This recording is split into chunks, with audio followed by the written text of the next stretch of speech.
friends! Welcome back to this Tabletop Tavern Season 2 happening here. Episode 1, Reunions. For those of you who don't know me, my name is Jenny. I will be your Dungeon Master for the entirety of this campaign. I will allow my wonderful players to introduce themselves, starting with the beautiful, the effervescent, the red-headed Victoria Shaz. Hi everyone, my name is Victoria and I play Leon the Bell.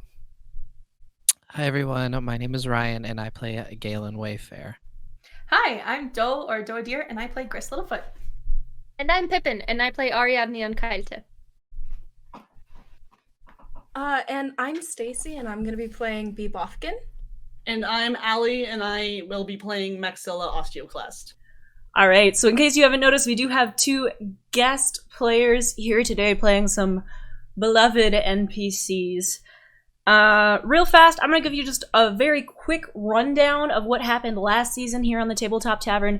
But if you have not caught up, I highly recommend you catch up on our YouTube channel or check out our wiki page for some short episode summaries.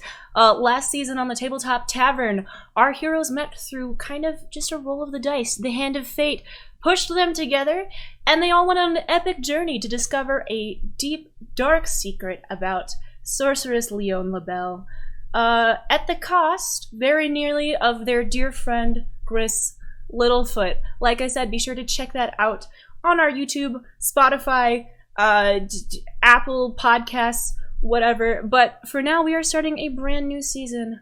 So, let's just get into it. It is mid-October in the town of ViriValley. The crisp fall air has turned the lush green fields golden and brown, dotted with orange gourds and large round pumpkins. The trees along the river from which the town draws its name are visible from a mile away. Bright red, orange, and yellow leaves reflecting the light that bounces off the water, glimmering in the mid-morning sun. The town was sleepy when last the party visited, but now it is bustling, the inn full to the bursting with people from across the valley. A luxurious carriage bumps along down the cobbled streets of the town square towards the Linked Heart Ranch, coming to a stop in front of the ranch house. Leon LaBelle, dressed in a seasonally appropriate shade of red, emerges from the carriage, briefly thanking the driver and handing him a few gold coins. She dusts off her clothing and then climbs the steps to the wraparound porch, knocking gently on the front door. Before she can so much as step back from the door, it swings open and a half-orc boy, maybe 13 years old, though already quite a bit taller than Leon, throws open the door, grinning at her through his tusks. "You're pretty," he observes before looking over his shoulder and hollering back into the house. "Max, I think one of your friends is here." A girl about his age and height peers at Leon curiously over his shoulder. She scuttles away as the sorceress steps into the house, the boy gesturing theatrically, her round eyes and nervous expression reminding the sorceress of a nervous cat that has heard a loud noise. She ducks out of sight just as a towering half-orc woman appears, seemingly out of nowhere, and sweeps the noble woman up into a large hug. Well, shoot, if that ain't Miss Leon LaBelle, you look more beautiful than the last time I saw you. How you doing? Oh, I'm doing so wonderfully, Maxilla. And Leon is hugging back, but it's not even remotely as fierce as Maxilla's. Leon is a strong woman, but she is not even part orc. So she's trying to hug back with the amount of ferocity that Maxilla is hugging her with. And she's like, "Oh, it is so lovely to see you, Maxilla. Thank you so much for the invitation. I'm so excited for today and for what we're going to do." Leon, somewhere behind Maxilla, who's still kind of got you almost off the ground in this big bear hug, you can hear voices. 3 familiar ones. Leon goes, and she kind of gently lets go of Maxilla to kind of prompt Maxilla to also let go of her. And she says, "Are there others here?" Yeah, they got in last night. A couple of your buddies that we all met with that wyvern thing. They're all in the kitchen if you want to follow me back. And Leon Maxilla goes, leads us to the house. Yeah, absolutely. And she just like excitedly starts to follow Maxilla. All right, so Leon, you enter the kitchen following Maxilla, who is still beaming with joy, just absolutely thrilled to see you. Seated at the kitchen table is Ariadne, who is clutching one of the massive clay tankards you remember from last time, which appears to be filled with mead despite the early hour. Next to them, or rather across from them, his long hair tied back, is Travis, the orc bartender, who once very nearly killed your friend Galen. He has his boots propped up on the chair next to him, and he is watching Ariadne drink the mead with kind of an expression that's both admiration and concern. Gris, meanwhile, sits on the table, her back to you. The nervous girl from earlier is perched on the chair across from her, with the halfling satchel on her lap. She appears to be removing herbs and showing them to Gris, who smiles gently and tells them both their common names and their names in Druidic. Oh my god. Leon is like so excited, and she literally like if she runs over to the table, can she just like wrap her arms around Gris on the table? Yes, but Gris does not see you coming yet. That's okay. So like as Leon approaches the table, I want her to be like, "Hello everyone," and then she just kind of like goes to hug Gris first. Gris kind of like hears Leon's voice but can't respond fast enough before the hug takes over, and she kind of like wraps her arms like over Leon's arms in front of her and just says, "Leon, it's so good to see you. Let me turn around." And, like, tries to like turn and face her, and she just kind of lets out a sigh, and she's like, "Oh, Leon, you look so good. How have you been? It's so good to see you." And then like goes in for a proper hug. Leon hugs her back and says, "Oh, I've been doing all right, Gris. It's so lovely to see you." And then after they hug for a moment, Leon kind of lets go and then looks at Ari and is like, "Hello," and like motions for a hug and is like, hi Ari, and like kind of like sidles over to Ari and is like, "I hope Ari gives me a hug." But she also knows that like Ari can be a little prickly sometimes. It's like the opposite hand that's not on the tankard, and like just open it up. I'm just like, now let's go over it. Leo goes in for the hug and says, "Hi, Ari. How are you?" Hi, Leon. All right, and you? "I am great." Leon kind of lets go of Ari and kind of like looks at Travis and is like, "You're getting a hug too. We fought a wyvern together. It's just part of it." And Leon goes over to Travis and like goes to give him a hug. Travis like awkwardly stands up. 7 feet of orc man, and like gives you an incredibly awkward hug while like looking at Maxilla like this is like how you express affection towards your friends, correct? Nodding awkwardly. Mm-hmm. I just kind of look up at him and say, quick you're into it, quick you're out of it." Oh my god. Leon looks at Ari and goes, "Didn't miss that bit."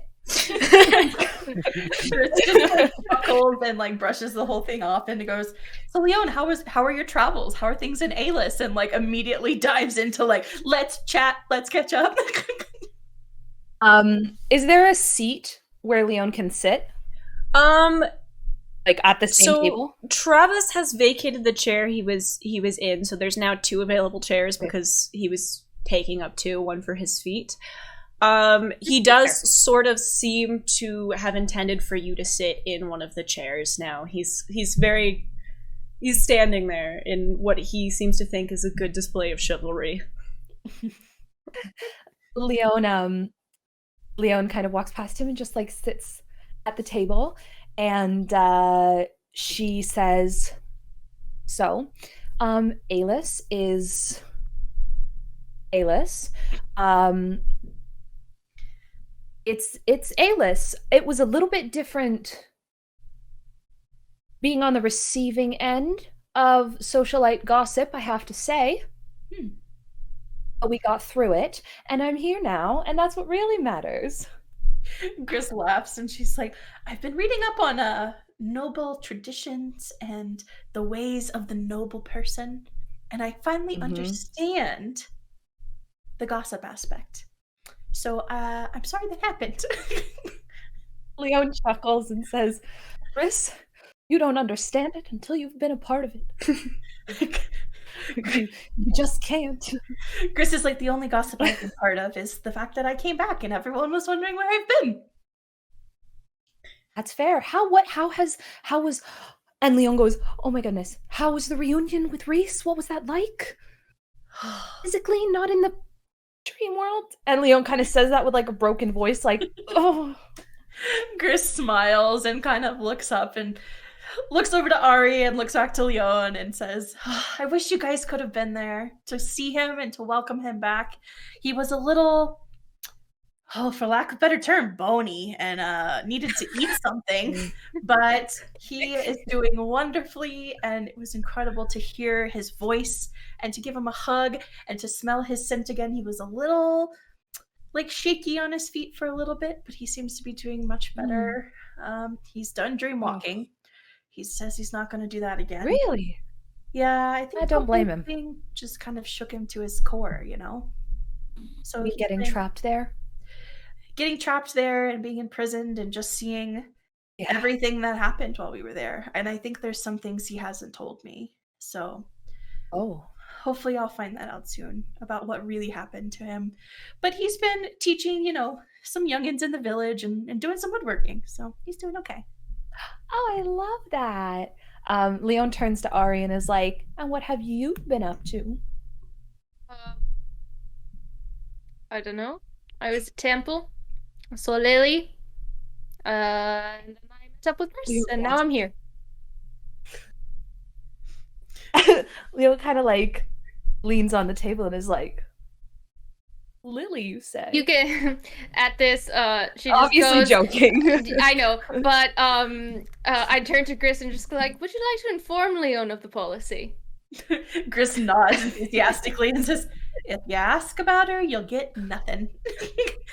If you keep it under wraps, keep your cool, maybe you'll hear some things about Lily. And no jokes, no flirting. Just keep it simple. Travis Gris and is like, Travis looks across the room to Maxilla, his arms crossed, and he's like trying to mouth, large man, not a good gauge of how loud he's being, goes, who's Lily? Gris kind Maxilla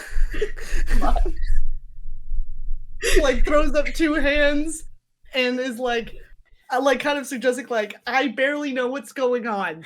I just fought like what Travis knows is what Maxilla knows, because we've spent the exact same amount of time with these motherfuckers. At which point, the girl who is seated next to Gris and is still kind of digging through her satchel looks up to the halfling and says softly, "Excuse me, Miss Gris. Mm-hmm. Who's Lily?" Oh, well, Lily is a wonderful elf friend we met along the way, who is a tavern keeper, barmaid, and at the Wildflower. Someone that we all seem to have taken a liking to, and who makes an excellent mushroom stew, I must admit. Travis, true. Business was going quite well last I was there. Oh? Travis uncrosses his arms and he's like, I know someone else who's quite fond of tavern keepers myself. At which point, the orc boy, who's been kind of hovering around, gags dramatically, pointing at his tongue, like, Are you ill? He looks visibly uncomfortable by you calling him out and sort of turns back around, sort of walking behind Travis as if making to hide behind him. That or something and just going, some peppermint might help. Chris kind of whispers to Ariadne, it's kind of just an expression. It's fine. Leon kind of goes, who is that? Oh, I'm sorry. I didn't get to do my introductions to my family, but while y'all walked in, I wanted y'all to say hi to your friends. But little short stack over there is my brother Incus, and little creature here next to Miss Gris is my sister Stapes. They're a real earful when you get them all in a room, though. Stapes blushes and like sort of bows her head, and Incus pops back out from around Travis, and he's like, I told her she was pretty. And Leon says, and thank you for that. Gris kind of rests a hand on Stapes' shoulder and says, I've been teaching her some ways of the healer about, different herbs and remedies and things like that. She's very keen to picking up, medicine and herbal remedies. Yeah, I think that translated really well because Stapes always really liked, she's a little bit more of a quieter girl, but she always really liked working out in the fields with Ba and working with the animals, just real quiet, like. So I think she really picks up herbs well. Maxilla, I like the sheep. She likes the sheep, too. Gris beams at Stapes and is just like, yeah, I do. Upon Gris mentioning like the ways of healing, Leon looks at Gris and says, how's your healing going? Like how has that been? What have you been doing? You talked a lot about what Gris is or what Reese is doing. Gris kind of has like a sparkle in her eye and straightens up a little, and she's like, oh, I guess I've kind of forgotten to tell you in the letters I sent, huh? Exactly, well, yes. I've been busy, healing members of the village and telling them stories as I mend their wounds and make poultices and things like that. And I have a new apprentice. Her name's Nyx. And I've been kind of teaching her the way so that she can kind of take over in the grove while I'm away and give me a chance to kind of adventure with you guys more and head out and see new things. And goes, I love that because I don't think I would want to adventure without you. Sorry, Ariadne? Oh, I just said, I'm sure she'll do wonderfully. Gris smiles at Ari and says, she seems to have quite a penchant for it. She's kind of a little bit of a wayward half-orc. And she kind of smiles at Maxilla and says, I don't know why she kind of found Famous Grove, but she seems to be taking a liking to it, and she's a quick learner. At that point, there is a sharp rap at the door. Maxilla and Incus both move as if they're going to open it, but before they can even really take a step, whoever is at the front door lets themselves in like they own the place. There's a flash of pink, and suddenly Max is tackled. She doesn't even stagger, catching her assailant into a bear hug with ease. Behind her, framed in the doorway, Galen Wayfair shrugs an awkward hello to his friends, the surprised expression on his face indicating he wasn't exactly expecting to see them. Leon in shock. Do my eyes deceive me, or is that bee Boken in my entryway, in my arms? There's so much I have to tell you. What I haven't told you in the letters already. You've shown very little except skin in your letters, so I'd love to know more. I've shown you so much. I've been very vulnerable. I said the words, I miss you. You know what? I heard those words loud and clear, B, but I would love to catch up on what you've been up to recently. Anyways, do you remember the boy back from the river and the ocean? The water boy. Is this the one that you were being all mopey about last time we talked? And B kind of gestures to Galen a little bit and kind of goes, so, Maxilla, we're back together. Or roommates, as if you will say. They were roommates. They were. And she kind of cleans up Galen a little bit, like straightens his like cape a little bit, and like makes him look a little bit more presentable. And goes, You're telling me the man that you spent so much time. and B I'm cuts sorry. her off and says, "I think he should introduce himself to you, actually." And before Maxilla kind of looks at Galen and is like, well, ain't it a small world now, Slick, ain't it? At which point, Travis, holding a mug of tea, just starts laughing for a moment. He's like, you have no idea. At which point, Incus, who is now standing sort of behind him again, peers around him and looks up at him, and he's like, what's so funny? At which point, Travis just sort of goes, I'll tell you when you're older, making awkward eye contact with B across the room. At which point, Incus nods wisely and he goes, oh, never mind. I know exactly what you're talking about, and starts laughing himself. I just go, not getting what this when you're older bit is about, and just go, oh, he doesn't want to like show that he's violent against anyone else, but I'm like, no, Galen deserved it. So just go, oh, it's nothing, it's just that, well, Travis's fist and Galen's face are already well acquainted. Gris B was kind chuckle. B is a little startled, not really aware that the rest of the party is there, and looks over to Ari and kind of goes, well, I'm also acquainted with Galen's face as well, too. And also, I've missed your faces. Leon, that having a very specific flashback to a very specific hallway. Wait, I do believe that Galen was about to introduce himself as... Madam Maxilla, it's great to see you again. And then he looks over at Travis and goes, Travis? Hey. Travis frowns at you. Oh. Now, don't think you're getting out of a hug, Galen, and Maxilla pulls him into one.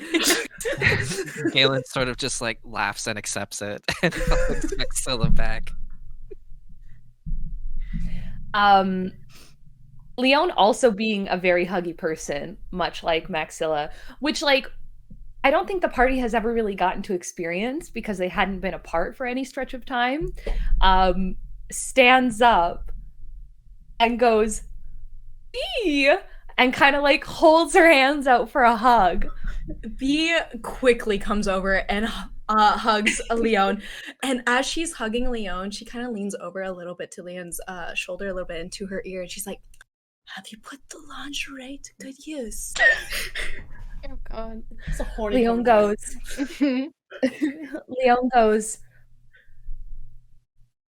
I'm not telling my secrets, but I have something for you.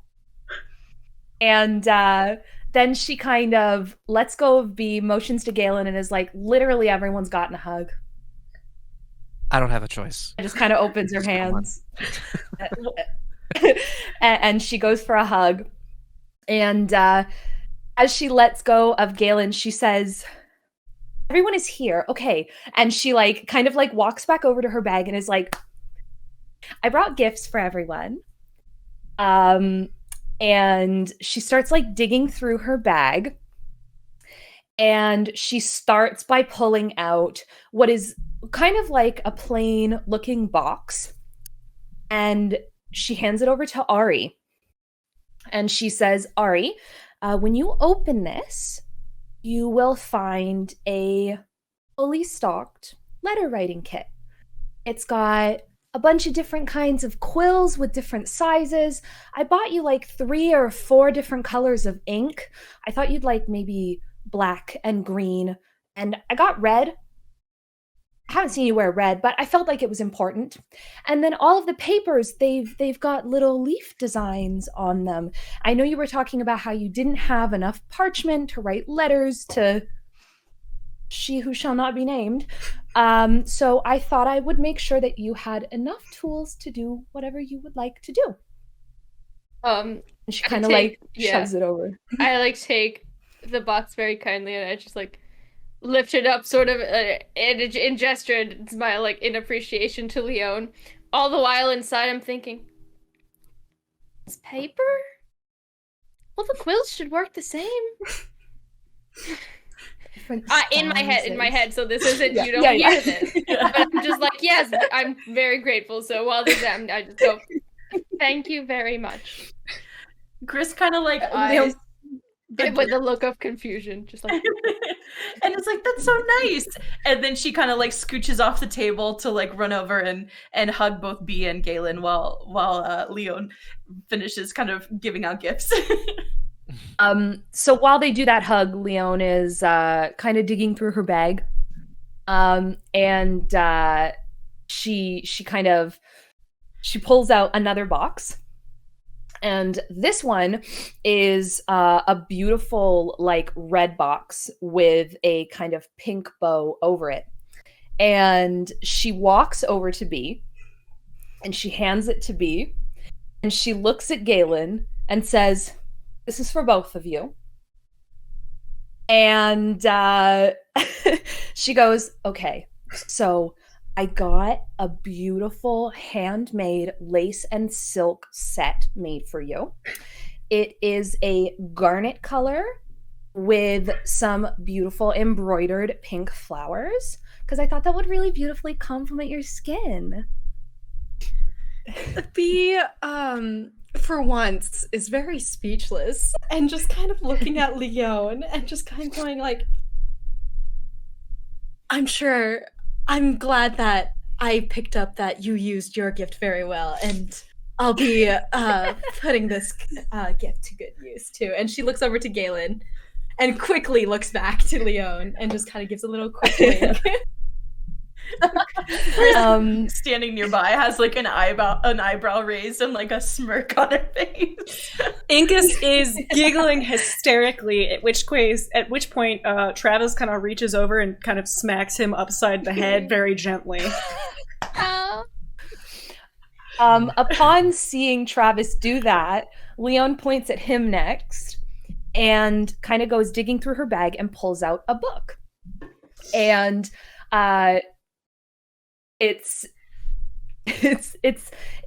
she hands it to Travis and she says, "I was most impressed by your cooking the last time I was here. I was made aware of a brand new cookbook that had been published on all different ways that you can season and cook meat.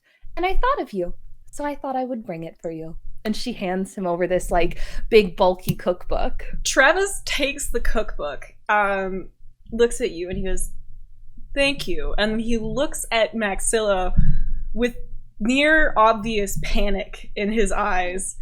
And He's trying not to laugh. Maxilla's like, he looks at her and then looks at the book and then sort of walks over to her awkwardly, opens it up, and points at one of the words in the book, and he says, Maranite.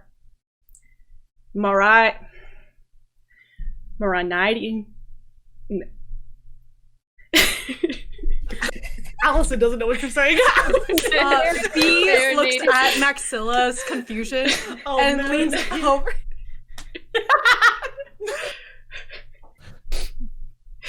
Intelligence is also my real life dump stat, but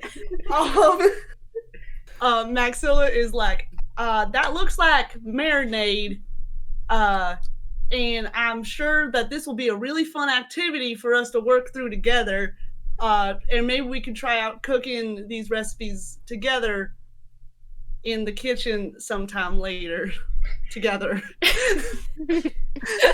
Travis nods very seriously and he's like, "I'd like that." Bea just kind of nods and kind of goes, together. Maxilla whaps Bea upside the head. Travis cannot make eye contact with Bea. Ever since she's arrived, he's been like, "Oh my god." Upon Maxilla smacking Bea upside the head, Leon turns to Maxilla and is like, "The fact that y'all are just like hitting each other and that's how I'm gifting you your gifts isn't necessarily what I envisioned, but we're here. and it's happening. So Leon goes digging through her satchel and she pulls out this big straw hat. And it is a straw hat, and you can tell it's like hand woven, and there's a braid right where the hat part meets the brim. And then on the brim, there are stitched in yellow sunflowers. And she hands it to Maxilla and says, last time we were here, you mentioned you did a lot of work outside with your family, so I thought I would get you something to help protect you from the sun. Maxilla is over. She's oh shit. Thank Chante. I was just thinking my straw hat that I use, it was getting all beat up, and I think it's gonna become a lake hat. So I think this is gonna be my like everyday hat. Oh, it's beautiful, Leon. Oh man, I gotta take care of this. I usually get like a straw hat like every other month, and I just kind of wear them out. I gotta be careful with this one. I love it so much. Oh my god. Leon says, you are welcome. And she turns to Gris and kind of points and is like, I've got something for you too. Leon. And she goes, oh, just shh. Leona's like, shh. As she's like digging through her satchel with one hand, she's like, I go, Gris, if I like, had to "Please take let me my spoil gift, my so do friends." you. Chris kind of glares at Ari at me like, Ari, that's rude. I'm just like, they're not used to and getting Leon- gifts, so they're just like, you have to go through this too. Leon pulls out this beautiful green and gold silk rope. And she hands it to Gris, and she says, I noticed that the rope on your staff wasn't very you, and it was looking a little worn out.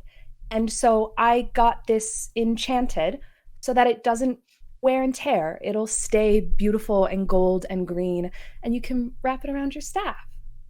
And she kind of hands it to Gris. Chris kind of takes it and like feels the material and just kind of like stares at it for a second. And she goes to say something, but like her voice kind of catches in her throat. And then she just looks at Leon and says, for my staff? Yeah. That's so thoughtful, Leon.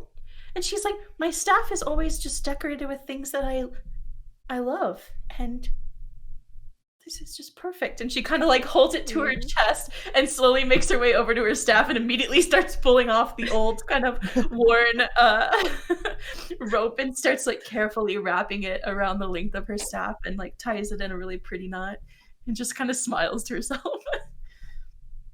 Leon says, I am glad you like it. And then she kind of looks at Galen and is like, we should catch up. You should come and catch up with us. And she goes to sit at the table back where she was sitting. Galen follows.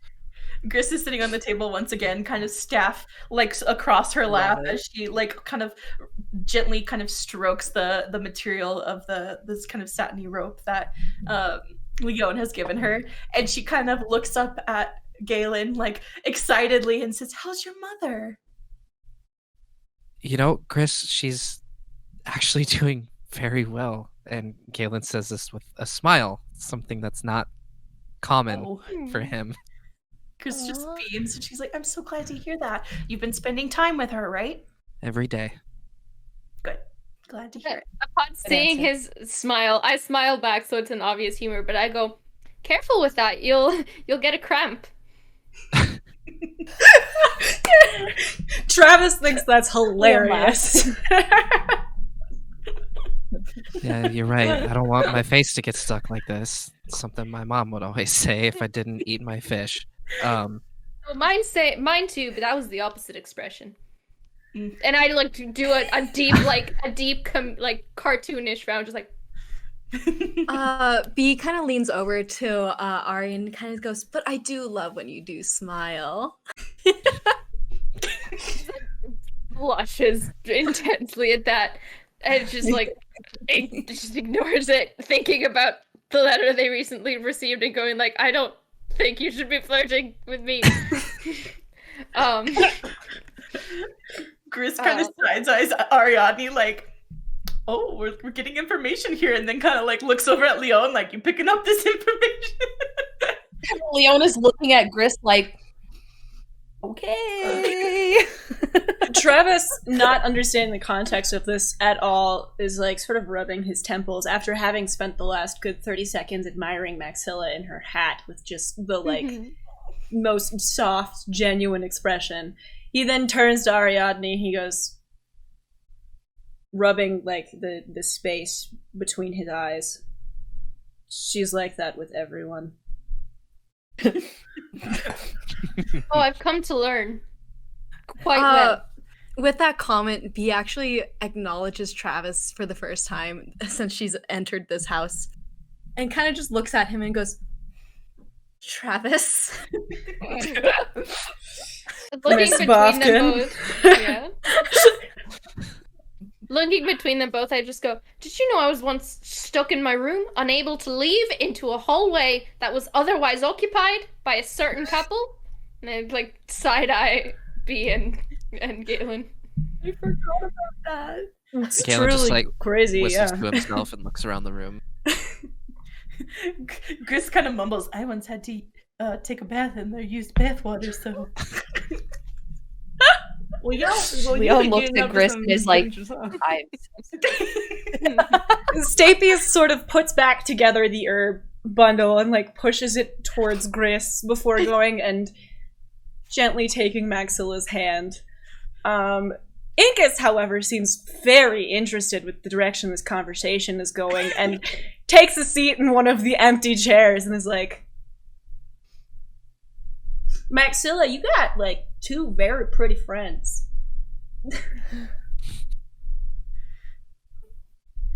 Yeah, buzz off, Fleabag, alright? I think you need to go see if Mom Bonnie need anything help in the fields. I think you need to go see if Mom and Bon need any help in the fields. Gris strokes her braid and she's like, well, that's sweet. I just like get caught on the turn of phrase and just go, but fleas don't buzz. Leon laughs audibly at this, like, oh my god. Still, it hasn't changed at all. Oh my god. Oh god. And then she kind of turns to Galen and Bee, and she says, so, and she's like trying to be coy about it. She's like,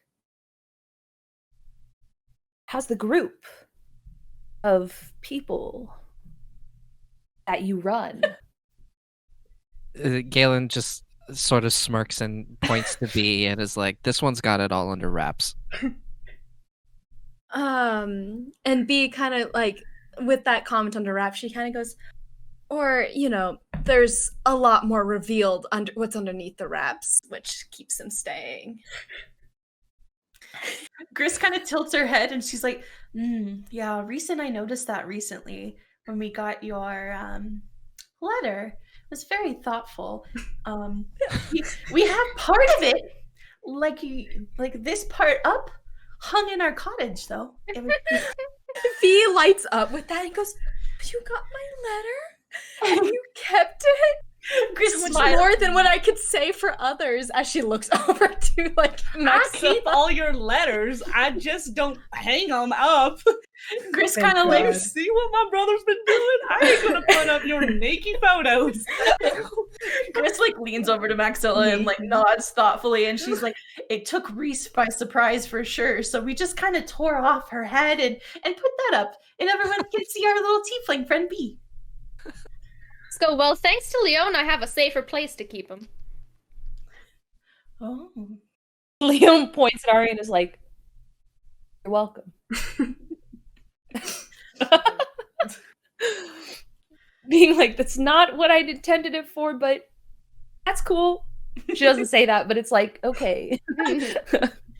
But Bee gets a little bit more sincere and she looks over to Leon for her question about the group and she says, it's been going great though. Thank you for asking. And as she finishes that sentence, she looks over to Galen a little bit and kind of gives a little nod and a little wink. Leon says, I had every faith in you being able to handle it, B. Every faith. And she looks over to Galen and kind of goes like, she doesn't say anything. She just kind of looks over to Galen, seeing if he says anything. B's actually the one in charge, Leon. As she should be. Yeah, I would say. After I returned home and saw how everything ran, it just made sense. Well, let So me now- guess. Dramatics aren't a good business model? Travis again snorts and sort of reaches over and slaps Ari on the back a little jovially, although he forgets that he has a good 2 feet on them, and they sort of Yeah. knock forward a little bit. Yeah, probably just go like against the edge of the table or something. Just go. Yeah. It just takes another step. It's like nothing's broken. It's fine. Maxilla, having like kind of seen that conversation, kind of looks at B. He's like, "Wow, you can get anybody wrapped around your pretty little finger, can't you?" Travis once again rubs the space in between his eyes, and he's like, "Not anyone." Maxilla, Leon? Sure, sweetie. Leon getting a little serious, but not like too serious, looks to Galen and is like, you had a lot of other things on your plate. So I think leaving B in charge makes a lot of sense for you, especially because you said what? You spent every day with your mom? What else were you doing? So, the life cleric that's been taking care of my mother, actually, this is partly B's idea, but the life cleric graciously offered to sort of take me in and act as a therapist for me. Leon goes, she's like excited. She doesn't say anything, but she's like, yes. Chris And just it's- smiles. B just looks to the group and kind of nods. And it's been going really great, honestly. I have a lot more insight about how I work, how other people are affected or have been affected by things I've done, and why that's okay and not okay. Yeah, I spent a lot of time just getting back on track. I feel a lot more happy and confident. Leon says, that is incredible, Ellen. That's amazing. I love hearing that. That's awesome. Oh my God. She's like, yes, I'm so excited for you. I'm so proud of you. Like, she's like, yes.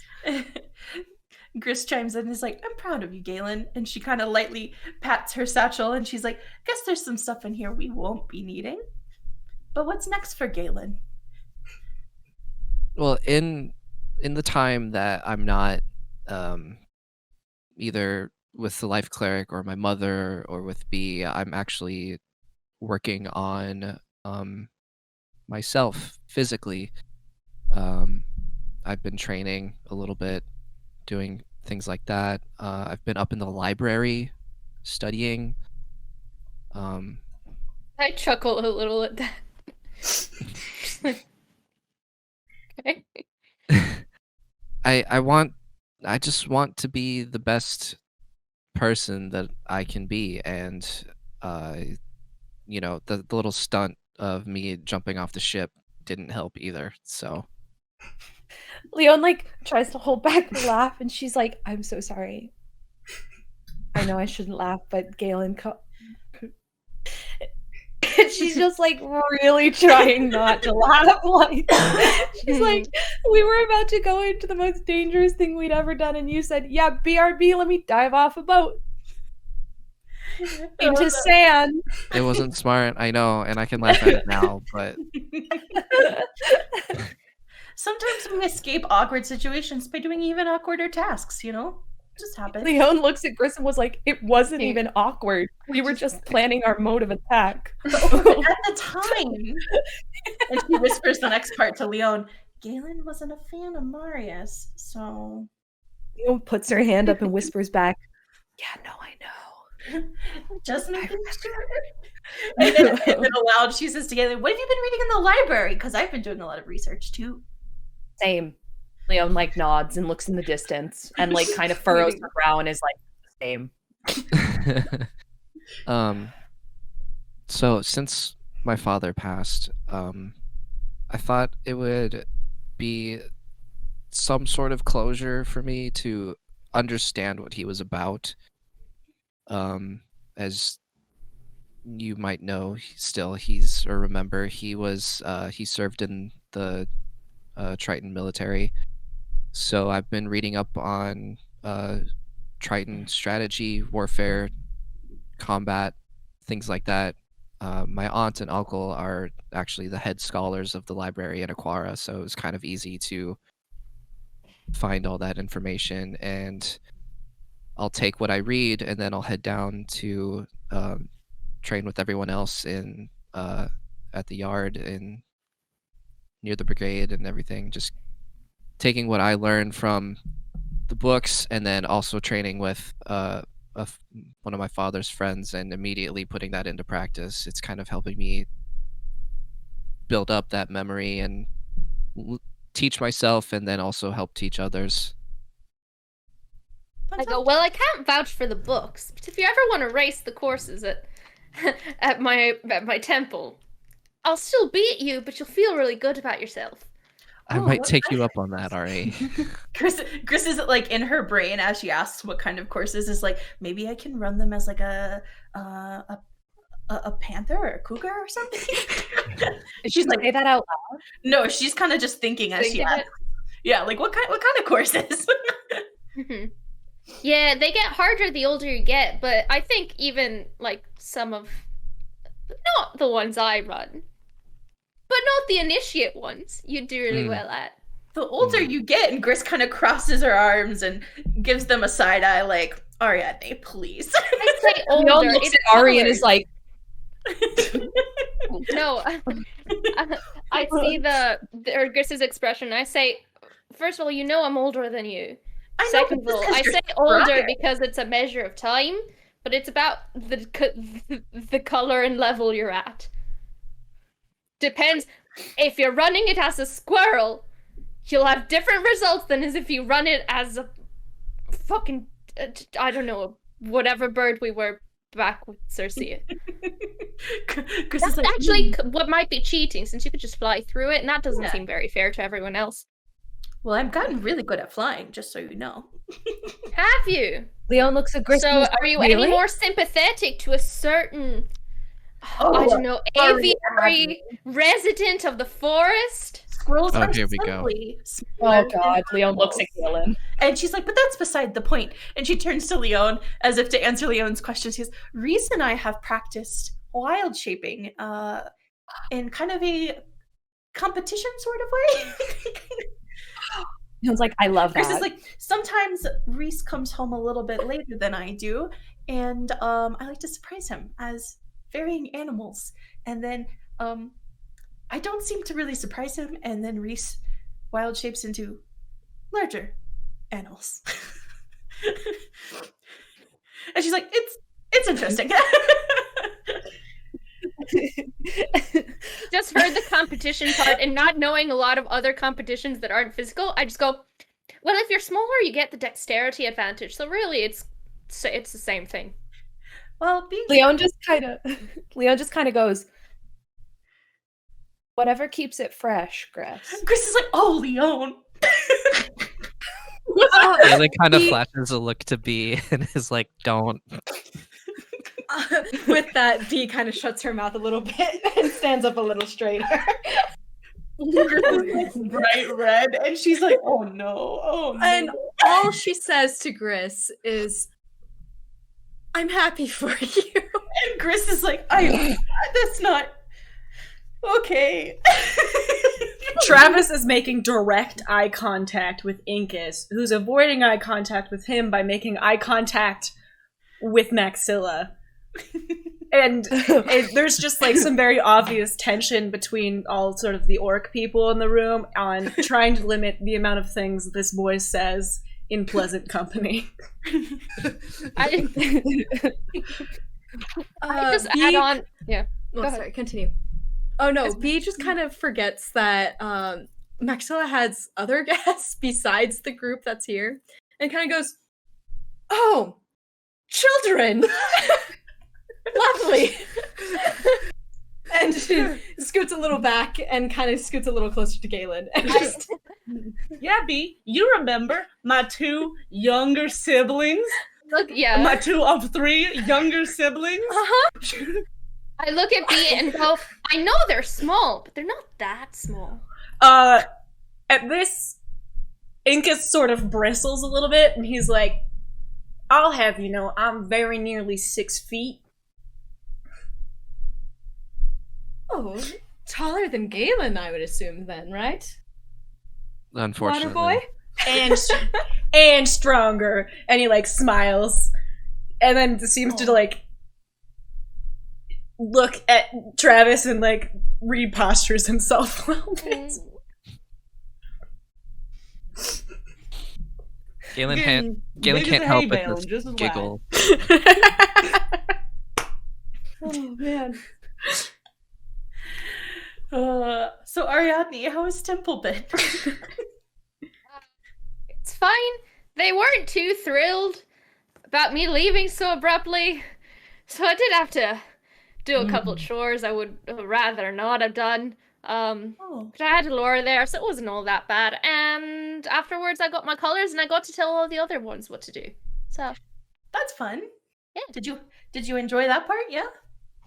yeah. Gris nods, like they're kind of back to their old shenanigans. Like, yeah. Yeah. I mean, I had to do it when I first got there. It's their turn. Chris is like, I know what you mean. Sometimes being able to boss Nyx around is quite fun. Exactly. But other than that, not too much. Shortly after I got the letter to come here, well, there was one. That's not important. So No, go ahead. At this point, Travis, feeling like he's done babysitting Maxilla's siblings, leans over and kisses her on the cheek very quickly before she can react, and then heads towards the kitchen. He opens the back door and yells something in a language most of you don't understand, before turning back towards the kitchen and removing what appears to be a loaf of bread from the oven, which he places on the table. Leon gasps. The 2 children reappear and both tear off large hunks of the bread very quickly. Incus sort of shoving it into his mouth as quickly as possible, and Stapy's more kind of delicately breaking off pieces and putting them in her mouth before turning and offering her hunk to Maxilla. oh, Still takes it graciously, like kind of thanks Stapes for it, and then takes a little bite, and is like, Travis, you done it again. Blowing us away over here. With that comment, B kind of goes, Travis made this bread. Yes, B. Good to know. And she whips out a little bit of a little tiny scrap of paper. Galen just looks over to B and, like, under his breath just goes like, you're not really gonna... Travis? Really? Well, B's got a rapport of rating Travis's work, so she's got to keep up tabs. Oh, that's what's happening. Chris is like, I don't know what I thought you were gonna do. I thought you just didn't know Travis could make bread, which, given your friendship, is very strange. Leon kind of goes, did you all forget about her blog? A little bit, yeah. Oh, we're not in a restaurant. Chris is like, I kinda think it's thought all that true, between right, B? making stuff Right? Then she realizes she said gang in front of children. She's like, the group of people stuff and the other inappropriate for children stuff, that B might be a little bit busy. Incus the around modeling. his bread goes, she does gang stuff along with the picture that she sent Maxilla, and Maxilla thinks I don't know about. Boy, you better chew with your mouth closed and wait till you speak. As the other part of party member who generally it does chubby bunny with the food and just talks anyway. Do I understand anything he said? Yes. Can I translate? What Yes. can I translate? He said she does gang stuff on top of the letters and pictures that Maxilla thinks I don't know about. Yeah, she does. She's a very busy girl.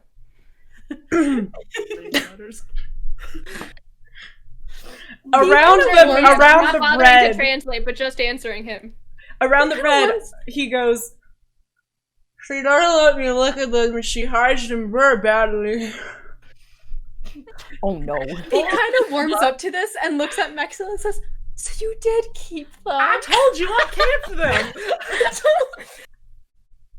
And apparently I need to be hiding them better. But you snooping through my stuff. The one place I tell you not to go is my frickin' dresser. You put them in your dresser, Maxilla. At this point, Stapes looks I up don't and she have goes, anywhere else. so you basically tell him where to look, Maxilla. You know? Yep. Bring a Leon floorboard for points you at and Stapes and is we like, could- these lies. Yeah. Galen just goes like, B and I are pretty good at hiding things. We can help you with that. Framing things also works. Or you could just send me normal letters. Travis nods thoughtfully, like holding his own piece of bread. He's like, or you could just send her normal letters. Chris shoots Travis a smile and says, "You've got nothing to worry about, Travis." Oh, it's not. That's not my.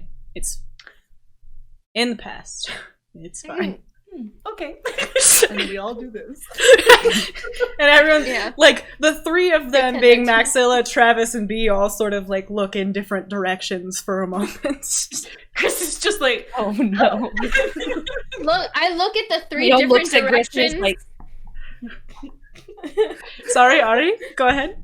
Oh, I said I look at the three different directions and I'm like, is there a bug? yes. Very I'm just annoying. picturing Travis cicada. doing like the Debbie Ryan thing, like, Yeah. I put Right, in I that was do not thinking know. something. As this sort of awkward pause in the conversation happens. Sorry, Maxilla, do you have something to say? No, Maxilla's just trying to change the subject. Anyway, I hope you all are excited for the festival coming this weekend. It's gonna be a real hoot. As I hope- Maxilla awkwardly babbles to try to fill this sort of strange silence that's filled the air, the door opens.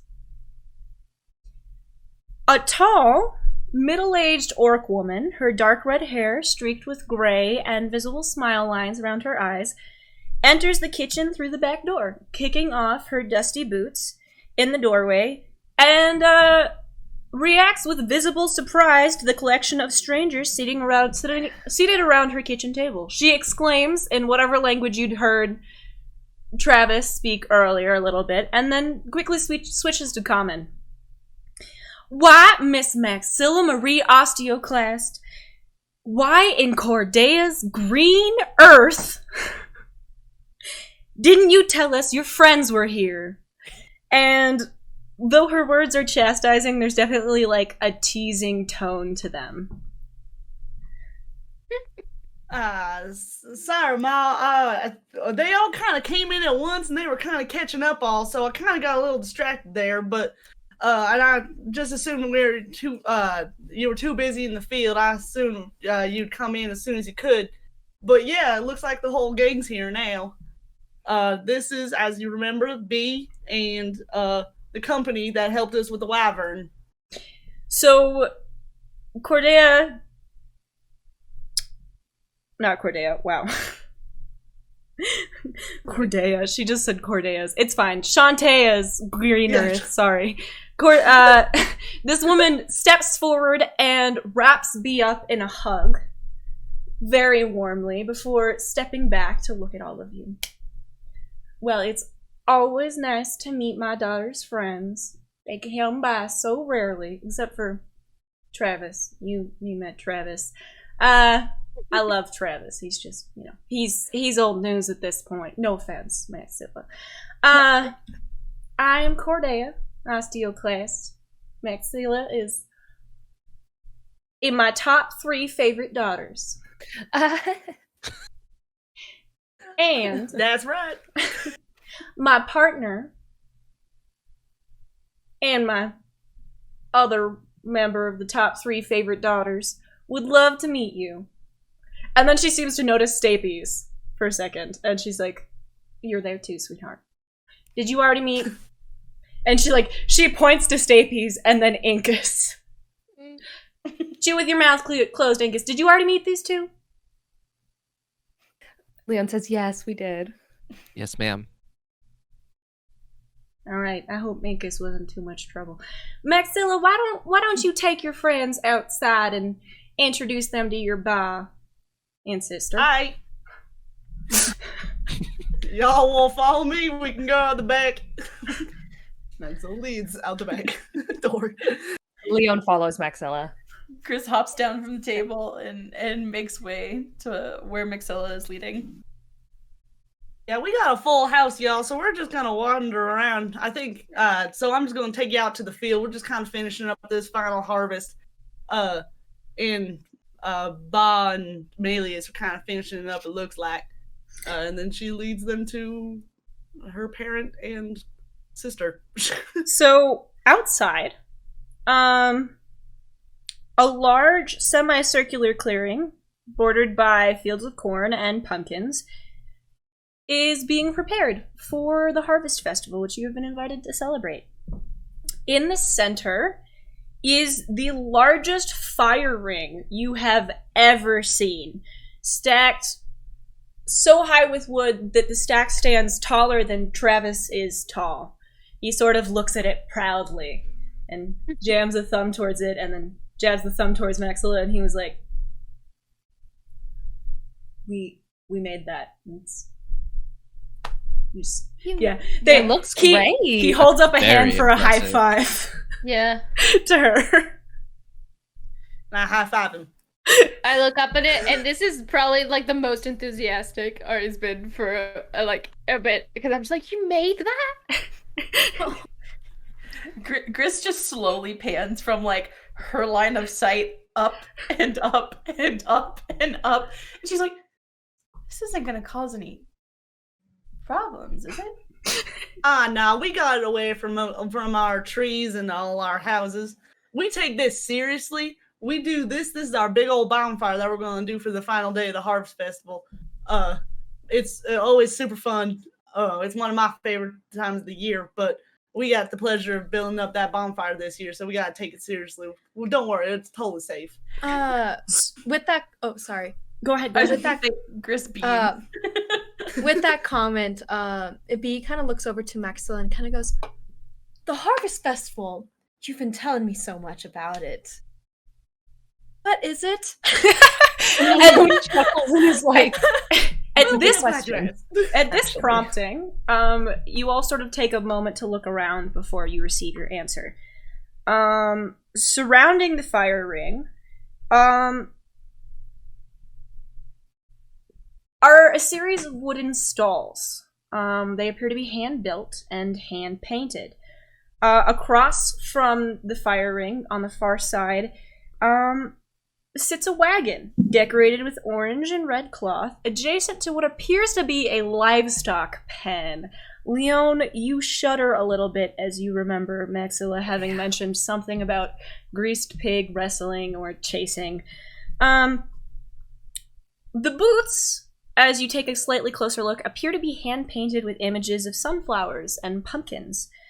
A middle-aged human, balanced on the shoulders of yet another half-orc child, seems to be putting the finishing touches on a sign over one of these booths that reads, "Mulled mead and cider." However, at this question, they sort of hop down from the shoulders of what appears to be their child and approach you beaming. Why, Maxilla? Are these your friends? Oh, Ba, it looks amazing. I just came out to show them all the hard work that you've been doing. But yeah, here are my friends.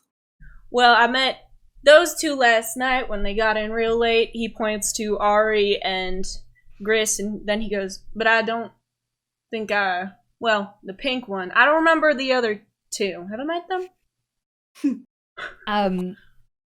Leon kind of goes, my name is Lady Leon LaBelle. Lady Leon LaBelle. That's fancy. Maxilla, you did not tell us we'd be having fancy people around here.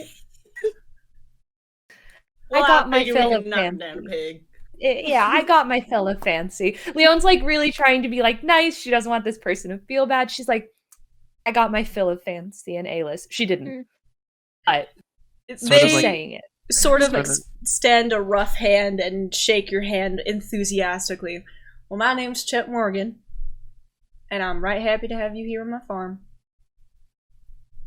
Happy to be here. Sort of jokingly and like jumping at the chance to antagonize Leon a bit, Galen just goes like, "Oh, you don't know? She's the greased pig wrestling champion up in A-list." I'm not. No, actually. Chet won't ever beams at you, and he's like, "Oh, I'm sure you're just being humble." B quickly picks up on this and kind of leans towards Galen and I as well and kind of goes, "Oh, you have to keep those hands precise and nice, well kept for the pigs." Leon goes, and turns around and says, "I will not hesitate to set you on fire, Galen." She says it jokingly, but also like, yeah. At that, I just go, she even probably gets an advantage from Mage Hand, so she's real good. Leon looks at Ari and is like, "You too." Gris is just shaking her head and like, I'm not gonna add fuel to this fire. Travis is like nodding. He's like, I'd actually really like to see that. Maxilla, would you like to see that? I think Leon should test her mettle up against our best pig wrestlers. Yeah, I think so Leon too. looks at Travis and Maxilla and is like, "It's good to want things." Are you gonna say no to a challenge, Leon? Right now? And she like motions her outfit. Oh no. Yes. The pigs are taking a nap. You can do it later. You can change your clothes. I'm sure Maxilla's got something from her 8 to 10 years that'll fit you. Gris kind of like leans into Leon and kind of like whispers so that only she can hear, and she's like, I could maybe wild shape into a pig and you could just grab me really quickly? Or as you whisper this, okay. A hand sort of puts itself on either of your shoulders, and Incus pops up between the two of you, and he goes, I think that's cheating. And Gris is like, oh, we would never cheat. I'm just trying to help out a lady of stature to accomplish a goal. Maxilla doesn't want us Gris helping is this lady that. of stature accomplish a goal. I got chastised for that. At the exact same time that he's saying that, as he's saying that, Leon casts message to Gris and is like, I have a plan. I just need you to keep the wild shape in your back pocket, okay? Gris responds quickly. And that's all she says. Gris is like, I got you, but also there's other things I could do, so let's talk later. And I just go, oh, I don't know. I mean, Leon's the one who's always so adamant about the rules of hospitality. Well, hospitality, speaking of which, Chet looks a little awkward, like maybe they've forgotten something. They turn to Galen, look at the small distance between B and Galen, and goes, Why, Miss Bofkin, did you bring your paramour? Oh,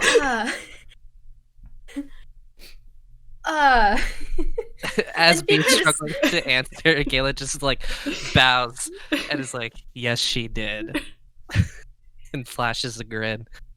Well, he's a hoot and a half, ain't he, Maxilla? No.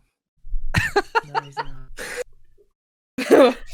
What she said. it wouldn't happen. Oh yeah, he is a hoot, and he's a slick one too. You gotta watch out around him. Travis just kind of blinks at shrugs and Maxilla. he's like, "It's fine, I'll handle it." He will. Uh, And Leon's just nodding and is like, yep, At Travis this has point- got this. The orc girl who was helping Chet with their project approaches the group sort of thoughtfully and crosses her arms a little haughtily and goes, "And I'm Melius, osteoclast, in case you couldn't tell." Maxilla rolls her eyes, but doesn't say anything. Leon says, it's lovely to meet you, Elias, you said? Melius, Lady Leon Melius. LaBelle. Sorry. I would think a noble woman knows how to pronounce someone's name right the first time. Leon goes, well, my apologies. I'll be sure to get it right every other time. I just chuckle and I smile at, and I go, it's nice to meet you, Melius. Don't worry, she still hasn't learned my surname. Well, that's very rude, Lady Leon LaBelle. It's not that I don't know it. And Leon just kind of goes,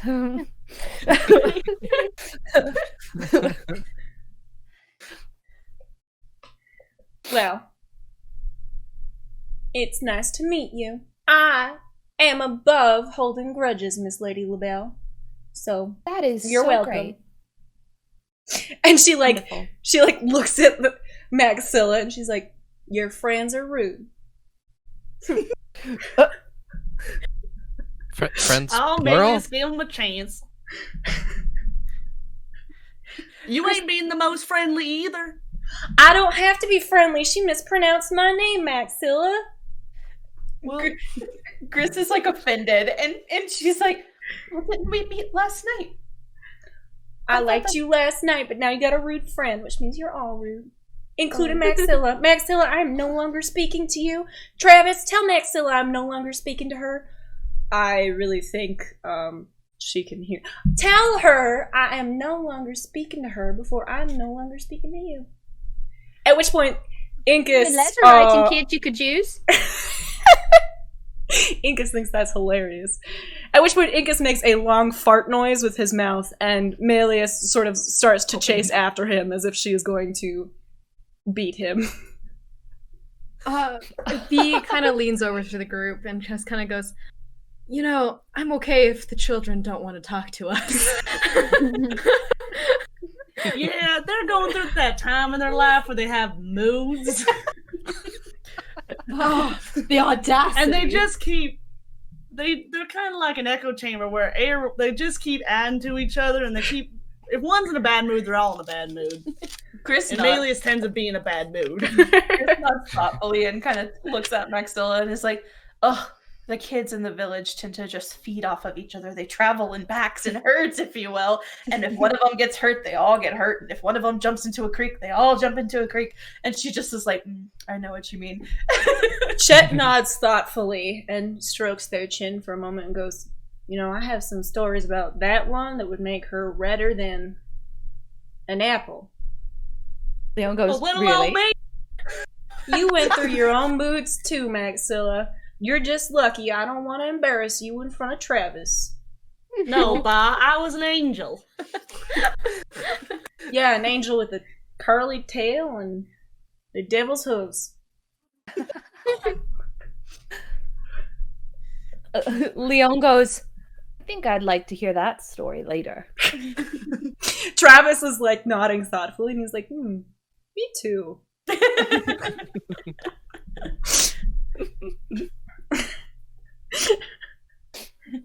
Gris kind of like speaks up and she's like, so about this harvest festival, I got the feeling that, harvest and fall and food, and one of the best foods during the fall, of course, is mushrooms. So I was wondering if you would happen to have a mushroom stall or some sort of mushroom picking harvest.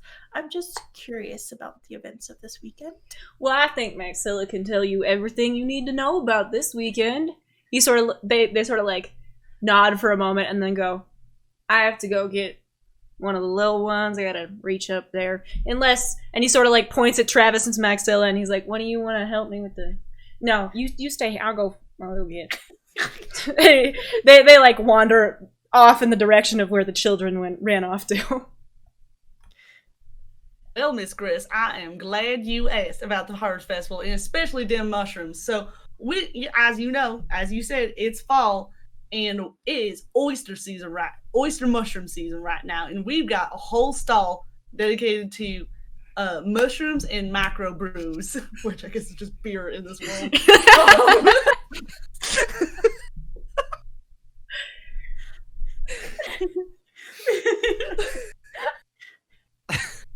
Travis, nodding along, goes, I think you'll like the beer. I mean, I made it. I think it's You it's made nice. it, Travis. Yeah, I light up and I just go, oh, we have to talk more. Because I just think I have I can make things too. Just like I can use brewer's tools too. If Travis made it, I'm sure it's great. You are a kiss up still, Galen. Leon laughs audibly, like, yes. The laugh I Chris. Galen just looks up to Travis and goes like, I'm trying. Do your arms hurt from the reach? A little, Ari, a little. At this point, Travis makes eye contact with Bee for the first time in a good 30 minutes since that last terribly awkward interaction and goes, your boyfriend just has one of the most punchable faces I've ever seen. You've punched me before, actually, and I'd prefer that not happen again, so if there's anything I can do to ensure that, I would love that. And B leans a little closer to Travis. The first time actually getting closer to Travis, I think, since she's arrived, and kind of goes, I get that a lot. He takes like a small step backwards as you lean towards him, and he's like, I'm sure you do. And then just turns his attention back to Maxilla, and he goes, I'm so sorry, I interrupted you. Please. So we got, like I said, there will be the beloved mushroom stew that you said. We also got some fried mushrooms, and we got mushrooms on a stick. But we also have other food besides mushrooms because it's a whole big celebration. Kristen's eyes are like this big, and she's like, no, go on. Leon is like nodding, like, is there anything but mushroom? We also got the best barbecue in ViriValley is going to be here for the festival since we got huge big old celebration. What else we got? We got, oh man, Miss Prissy is coming and she's going to be selling all her jams at her store, and I always look forward to that. I always need her boysenberry jam more than life itself, and I have to stock up for the season. So we got that. What else we got? We got a pie eating contest, which should be fun. We got hay bale rides. Oh, I gotta worry about the livestock show, but y'all don't have to worry about that. Leon is nodding along thoughtfully, like, B kind of leans this over. is not my life at all, ever, in any capacity whatsoever at all. Okay. Travis is watching Maxilla talk about this thing she's clearly very excited about, just absolutely enamored. Just the entire awkward situation that's happening around him, whatever the hell's going on with B and Galen, he's just all he can do is watch Maxilla talk about all the different types of mushrooms that are going to be at this event and nod along enthusiastically. V, in the middle of Maxilla thinking, kind of goes, what do you want us to do? Whatever you want. This is an open festival. But B, I swear to God, we have to do one thing together. We gotta do gourd launching. Leona's like, what? Y'all, this is the best event of the entire, besides the hoedown, which is always great. We got live dancing and live music. The hoedown. Leona's like, oh wow, this is a whole new world. We got dances that will have like moves to. Don't worry about it. It's really easy to pick up. They're usually really fun, and usually you can just do whatever you want. I've learned them, but that's just because you can't go a month without a celebration happening where you need to know a line dance. But That sounds like Leon's a like, much I more know how to pleasant waltz. soiree. It's fine. But we got gourd launching, which besides the hoedown is my favorite activity. Basically, we save some produce that we just decided for one reason or another we weren't going to sell, or sometimes I'll just grow some because I want to launch them. And we put them between two trees and we try to launch them as far as we can into the field. It's the best freaking thing. I love gourd launching. At this point, Incus, I don't know why having I'm personality. disappeared off stage to chase Malleus, reappears next to Maxilla and, looking very proud of himself, goes, last year I launched a rotted pumpkin at Max's head and it took 3 days to get out of her hair. Ooh. Yeah, and you're not ever supposed to shoot a gourd when someone is in the field. Well, I That thought is it was funny, basic Maxilla. gourd safety. Maxilla, I thought it was funny. I don't know what your problem is. She needs to... Travis, your girlfriend doesn't have a sense of humor. Boy, you're lucky that I have such a high HP. So, not a gourd, but could you launch a person? Oh, yeah. It's We not put Stappies in it last year, but Max caught us before we could launch her. Stevie, Oh my god. the poor girl. How would you do that? It was Y'all funny. would have ruined the fun for everyone. And then we never would have had gourd launching again. Think about your actions. So, what's the goal of gourd To launching? hit things in a field. I don't Like know your what else sister? you want. You could even launch one sister at another sister, you know, if anybody had a goddamn sense of humor in here. Sometimes we'll put Sounds like barrels a out there sport. for you to aim at, but really we just like to see gourds fly. I don't know. It's just fun, okay? And not everything has to have a point. Sometimes This is you just, just like, want to go overwhelmed and, hog like, wild. As Maxilla's like explaining gourd launching, Galen just sort of mischievously grins at Gris and then catches himself and like sort of just like shakes the thought off. Gris kind of like looks at Galen and is like, no. Leon echoes that and is like, no, absolutely not. Incus No. is watching this entire exchange, and he, for a minute, points at Gris and then points at B and then goes, you know, either one of them could really, you could...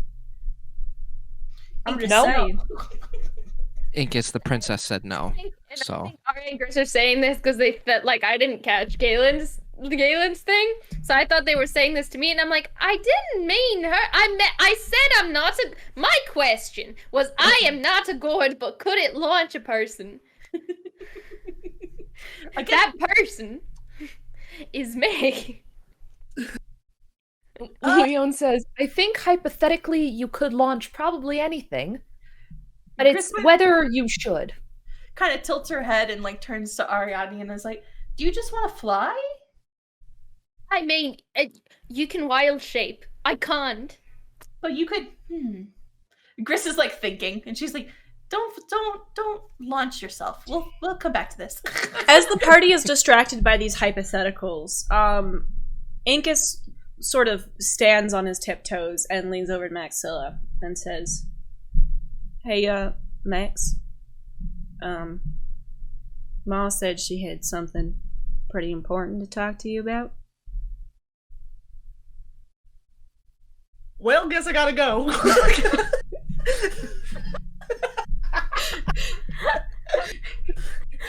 B just kind of looks at Maxilla and says, we just got here. I mean, y'all can hang out. I don't think Ma might need just something from me. Y'all can just hang out. And B, kind of in turmoil, kind of goes, I've missed you. Aw.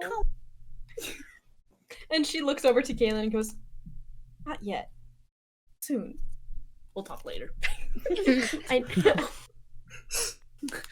Galen sort of just like reassuringly like rubs Bee's back and is like, she'll be back. It's okay. Travis watches as Maxilla sort of walks towards her mother, who's standing on the wraparound porch behind them. Looking more like he doesn't want to be trapped in this social situation with these people he doesn't know very well, than sort of forlorn. But he turns back to you and sort of start to facilitate conversation. Maxilla, you get to the porch where your mother is waiting. She looks at you for a moment and takes both your hands very gently. Dear, last night when those two got in yesterday, they one of them mentioned something about being a monk and the other about the druid, and I was just, I was wondering if maybe you mentioned anything to them or Travis about well, they kind of got. It's been a little whirlwind since they got here, but I was thinking about mentioning it to them. I wasn't sure when to do it, but if I can get them in a quiet moment, Ma, I'll definitely bring it up. I think maybe they'll have. They may have a different insight than we do about this situation. She nods for a moment thoughtfully and then takes one of her hands away from yours and places it gently on your face in a maternal display of affection and goes, well, don't worry too much about it, dear. Let them enjoy their night. And you too, all right? You let Stapes if you want. No, if you want her to take over the livestock. I know that your friends are here, and I mean, Travis ain't never seen a harvest festival before, darling. It's quite a romantic situation. That might be a good way for Stapes to get some independence too. I know she's been taking care of the sheep, so I don't know. Maybe I'll talk to Stapes about taking over some of the livestock responsibilities for the competition. But yeah, Mom. I wanna show them everything about the harvest festival. All right, dear. Well, I just, I thought we should probably get a second, third opinion on. And she sort of like takes a deep breath and sighs and then looks over your friends and she goes, you can go back to now. I don't think Travis is doing so great on his own. Travis, meanwhile, is looking at all of you a little awkwardly and goes, so, been a while? It has, hasn't it, Travis? Leon says, how's your tavern? It's great. The kid moved on for a little bit, went somewhere else, but I'm doing okay on my own. He comes by from time to time. Maxilla came to visit for a week. That was really, yeah. It's thank you for that. It's good. Leon nods and is like, I'm glad to hear it. If you ever need, I don't know, provisions, help, just let me know. I have a lot of, and she kind of like motions connections in Alis. I was going to say, Miss LaBelle, you don't strike me as particularly handy in a working environment. No offense. Leon goes, I'm taken. I didn't mean myself. I meant you let me know and I'll find someone. And then they'll help you. Chris chuckles and she's like, oh, Travis, I'm happy to come and cook sometime. I make a lot of very earthy dishes though, like mushroom stew and basically anything caked and coated in herbs. So herb encrusted. It's only mushroom. No, not only mushrooms. Leon. That's fresh and new, Chris. I have to take care of my man and I have to take care of the village and I just sometimes we mix it up a little bit. It's not always mushrooms. Just because they're my favorite doesn't mean they're everybody's favorite. I know that. As the two of them argue about mushrooms, Maxilla sort of rejoins the group, stepping next to Travis. Slap him on the back in a friendly way. Yeah. He blushes as if this is the cutest thing you've ever done.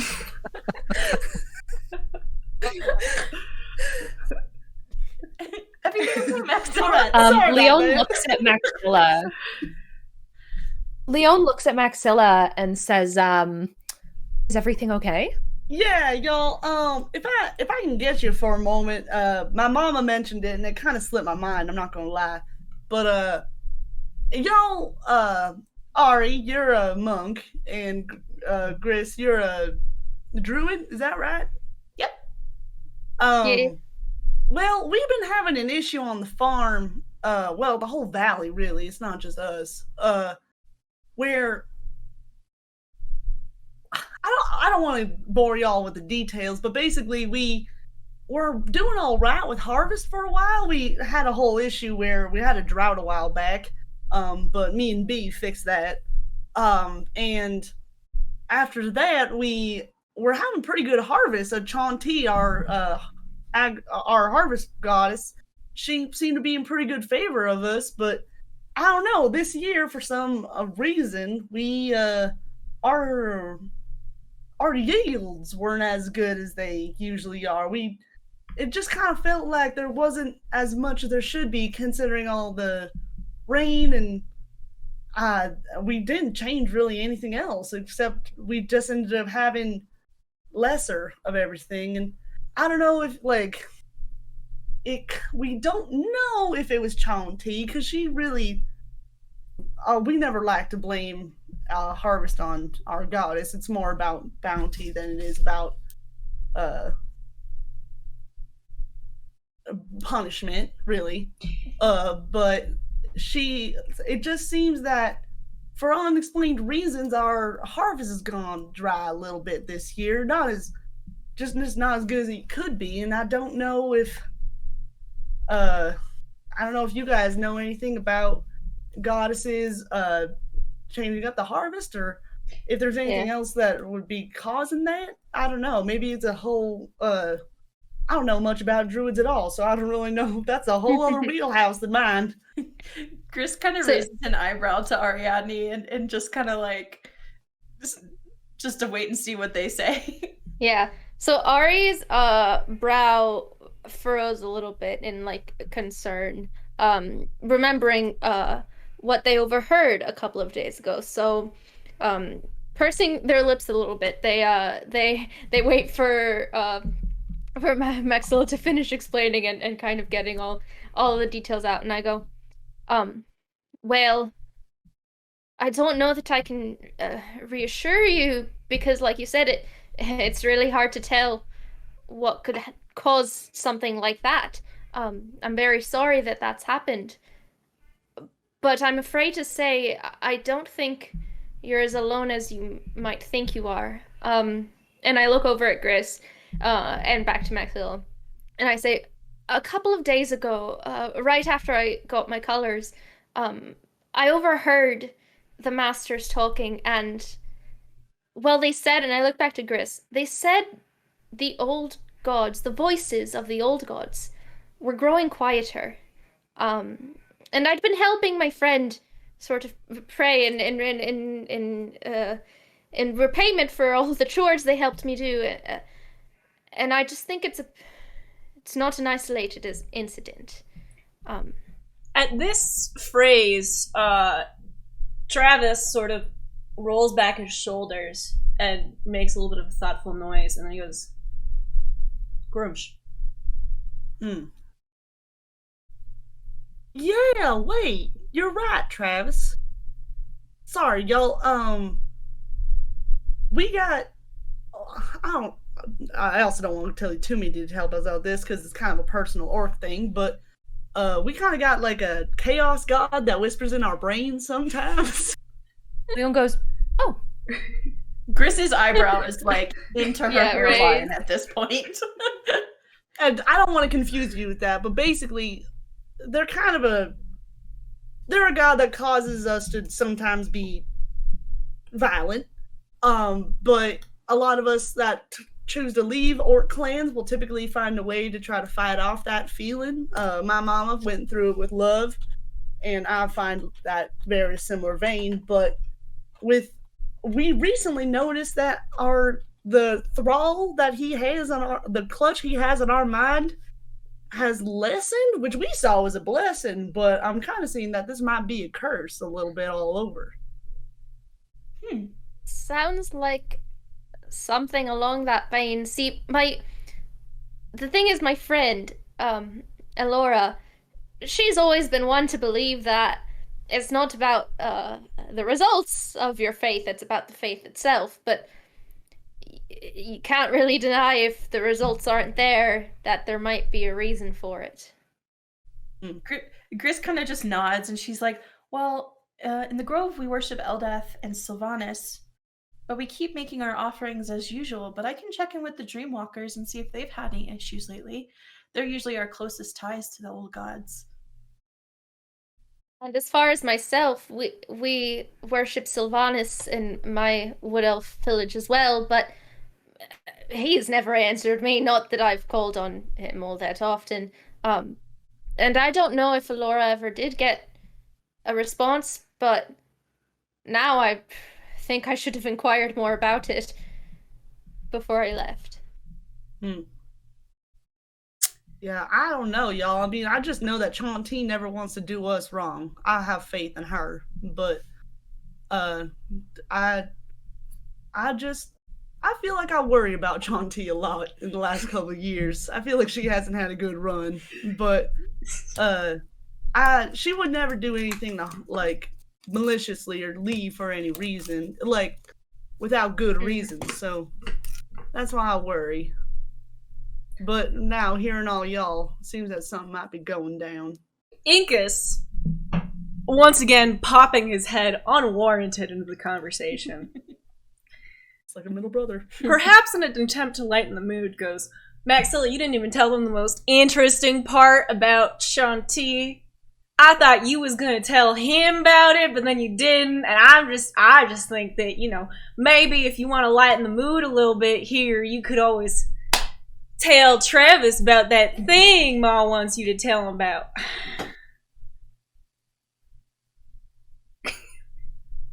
Oh, I know what Jenny's asking. You cut out for the first half of that, but I'm just gonna keep going. Maxilla turns beet red, and she's like, now, Incus, I think that's a personal conversation that me and Travis can have at the time we need to have it, which I think is a little bit, at least a little bit farther in the future. Travis is looking intrigued by this conversation, but doesn't seem to want to push it. But Incus then turns to Ariadne. You're a monk, right? Are you familiar with the god that we worship here and what she asks of people who love her and worship her? I don't know, am I? Nope. So I figured. No, I'm sorry to say it, but it's not a class I paid attention to. At this point, Incus looks like he's about to launch into a long-winded explanation of something that makes Maxilla incredibly uncomfortable. However, Melius, having set down Chet, who is now walking towards you, reappears and swats her brother upside the head. You are so immature. I cannot believe you are trying to embarrass Maxilla in front of her rude friends by talking about all that nonsense with Shantae. I want you to shut up. Also, I hate you. Also, Ma said she needed some help with something inside. Also, we don't know where Stapes is. Thank you. But, like, quiet. Like, she's not saying it. She's like, thank you, Melius. At this My point, angel. Chet reappears, and they sort of look around the group. What are y'all talking about?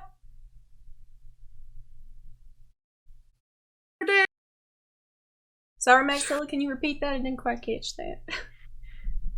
We're just talking about Shantae and some of the traditions that come up with some of our things.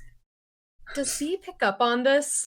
I mean, everybody can tell whatever this Yeah. is incredibly awkward. Yeah. Okay, no, I was just gonna say, I'm not too sure if B recalls traditions and the details of You these wouldn't know. traditions. Okay. B wouldn't know, no. Okay, sweet. Chet kind of nods their head knowingly and then goes, well, Incus certainly is, as your mother would say, a little shit. I laugh out loud at that and just try and compose myself again. You know, you all really should take some time to maybe relax, get ready for the festivities tonight. You got a few hours. Things start at sunset around here, so I think maybe you should get some rest. You all traveled real far. And they like sort of pause for a moment and look at Maxilla. Will you help them get their things settled? I always, you know, I will. And she's like, well, y'all, we can at least be Leon and Galen. We can get your rooms set up. So we can go back inside. Sounds like Maxilla, you had me stressed for a moment there. Caleb just giggles and like rubs the back of his neck and he's like, yeah. What do you mean? It wouldn't be the first time. That's true. We'll It's see a lot what's like the old available. days. Remember when Galen and Leon would share a room, Ari? Ew. Leon goes, yes, but I've never shared a room with Galen B and me. True, So and that's I don't know that I just- would wish that upon you either. So you can bunk with Ari Thank and you, I if Jess. needed. B Thank looks you. surprised at this revelation and almost like she wants to say something. I don't know. Say anything. V just kind of looks to Galen and looks back at Leon and kind of just goes, I would also like to share a room with just Leon. And she kind of glares at Galen a little bit. Feeling the daggers that are coming from Bee's eyes. Kaylin goes, she wouldn't let me anywhere near her. Yeah, Leon I looks packed at me and was like, it wasn't. No, it wasn't like no, no, absolutely. Yeah, under I no point at circumstances, Leon and it was I go not to like B. that. Mhm. I did pull an amazing prank on her, though. I'll have to tell you about it later. Oh God. I would hear all about it. Chris kind of looks at me and she's like, I didn't mean to start anything. It just feels different, you know? When we used to travel just the four of us versus now. I also recall different lodging when I was away from you, Galen, but that's a tale for another time. Travis turns bright red and quickly turns around as if he's going to walk back to the house as fast as possible. Galen just shouts back, "You okay, Travis?" Travis does not answer that. Mm-mm. Great.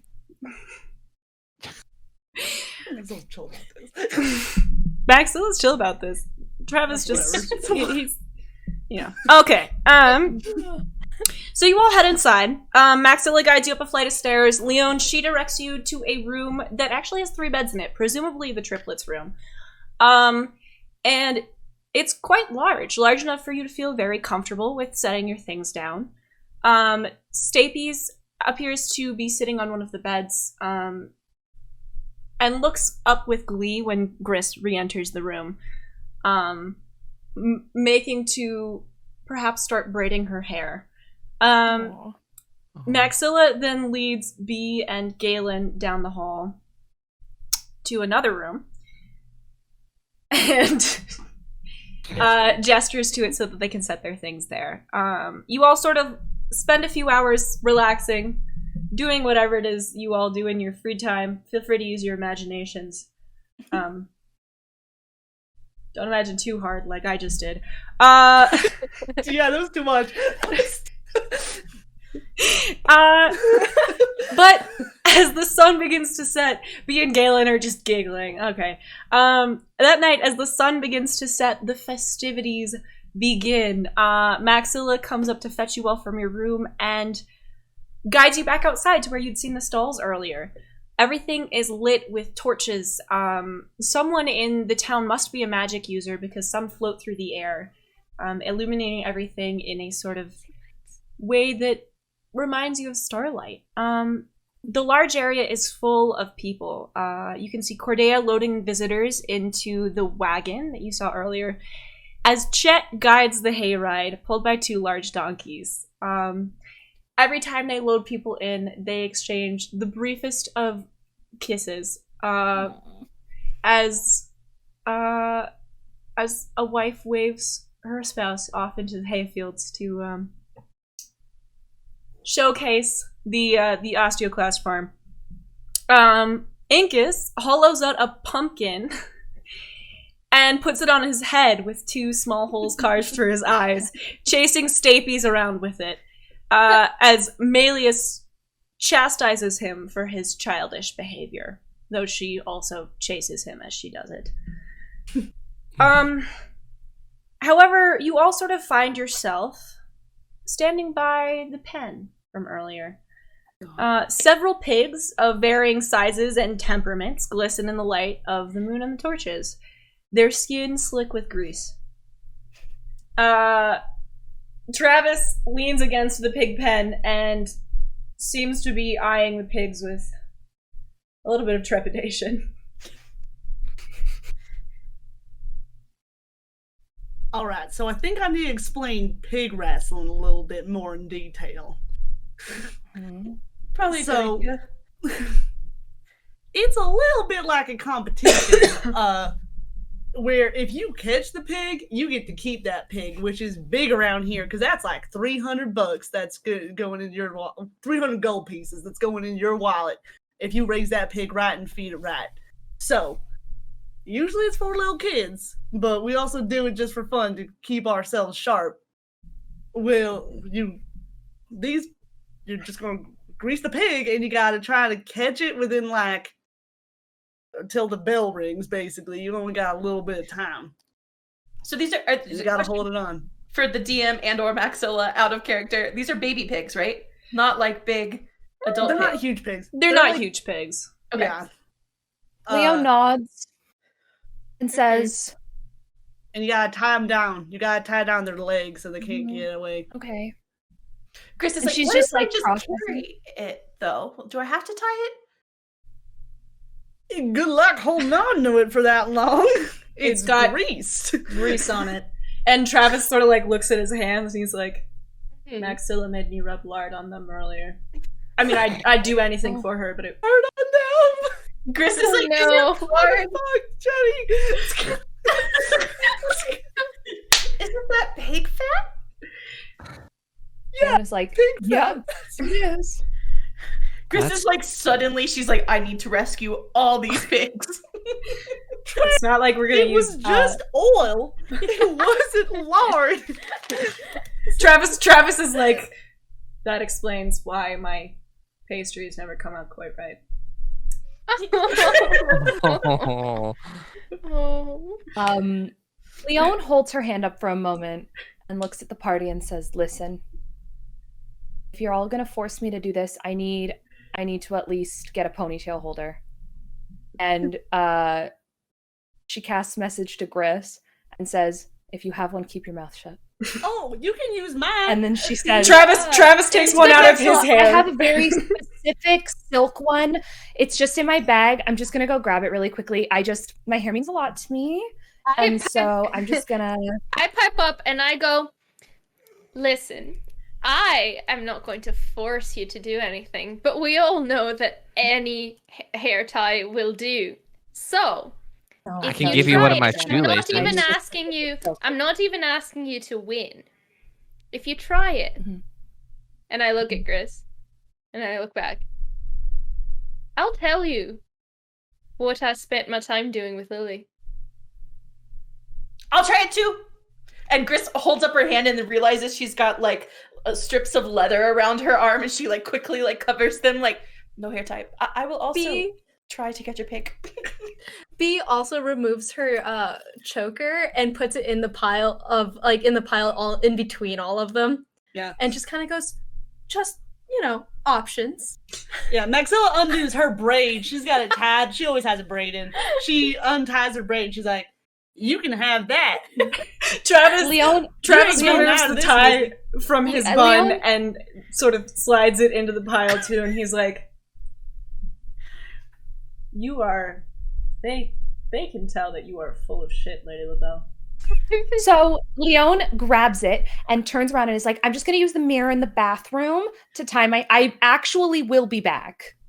And she kind of heads off. Wait, And, you are really good with hair, though. and Leon just keeps walking. And I assume the house isn't very far away. It's not, but as you approach the house, you are intercepted by a young orc boy. While Lady LaBelle, I saw that you was going to do some pig wrestling, and I came over here because I thought it was quite funny. And I don't know why you're walking towards the house because the pigs are back that way. Also, I'm fairly sure that if you don't wrestle a pig, my sister will be heartbroken. And also, Travis might throw you in the pen himself. He did that to me earlier. Can the party see Leon at this point, or is there too much of a crowd? They can see, especially the tallest of the party can see you. Yeah. Is there like a crowd near Leon that she can kind of like Ezio from Assassin's Creed 2 kind of style, just like blend in for half a second? As Leon ponders this, Incus grabs her hand and drags her back to her friends. Lady LaBelle over here, pretty lady, just told me she wants to pig wrestle, but she might need a push. Travis, can you help her into the pen? Oh, no, I don't need a push. And Leon like lights prestidigitation in one hand and is like, don't push me. Dude, you got a compact mirror? B, you do have a compact mirror. I do? Yes. Okay. B whips out the compact mirror that she is very aware of.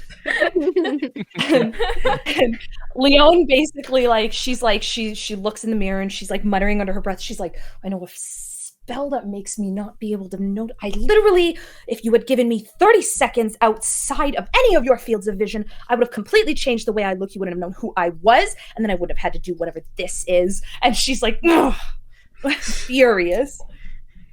Once Galen sees that Leon's hair is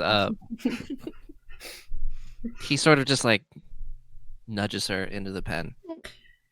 She would have to open up the gate, but don't worry, Galen. Someone else is very much on the same train of thought. Travis, egged on by Incus, who he has a strange older brother relationship with, apparently, lifts you up fairly gently, Leon, and sets you inside of the pen. He then leads forward and he goes, "You'll do fine. I mean, that one bit that one," and he points at a pig and then points at Incus earlier, but he's a troublemaker. All right, I have a few questions for the DM then. I have a couple of answers for the players. Okay, so the pigs come in a varied range of sizes. The one closest to you looks to be about 15 pounds. It's quite young, but it is very greasy. And it makes a scared little oink at you as you look at it. Oh. Is it just Leon in the pen right now? Are we doing this one at a time? It's just Leon. Okay.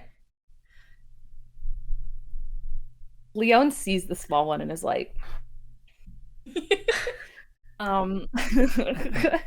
and her first thing that she does is cast Mage Hand. Then what she's gonna do is I would like her to like gently like have like the Mage Hand over the pig, and like where's the rope that she needs to tie the pig up with? It's hanging on the pen behind you.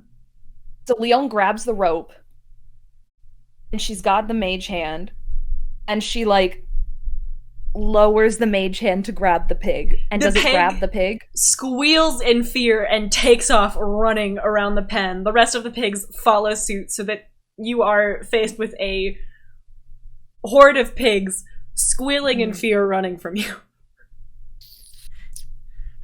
Okay. Okay. Travis leans over to Maxilla and he's like, "This is hilarious. Thank you so much for inviting me. Best date I've ever been on." Oh my god. Of course, sugar. And then I give him a little kiss on the cheek. So did Stacey's the really mage Travis.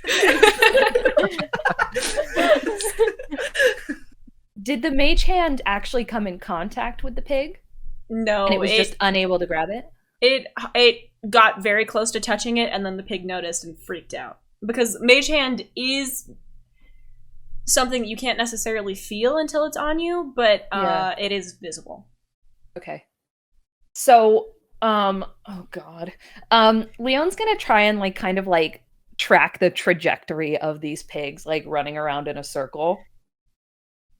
And I want her to like place the mage hand in the trajectory of the small one and just try to grab it. So I'm assuming they're all like gathered around the outside of this pin. Yes. Gris probably, like, if this is like a 3-board high pin, maybe comes up to the second board.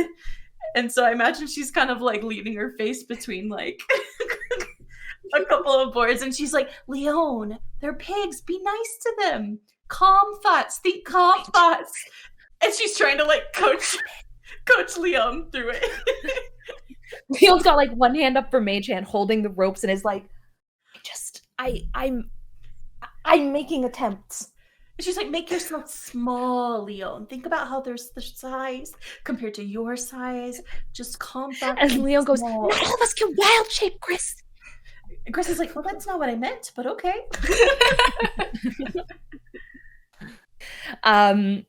Does the mage hand intercept it?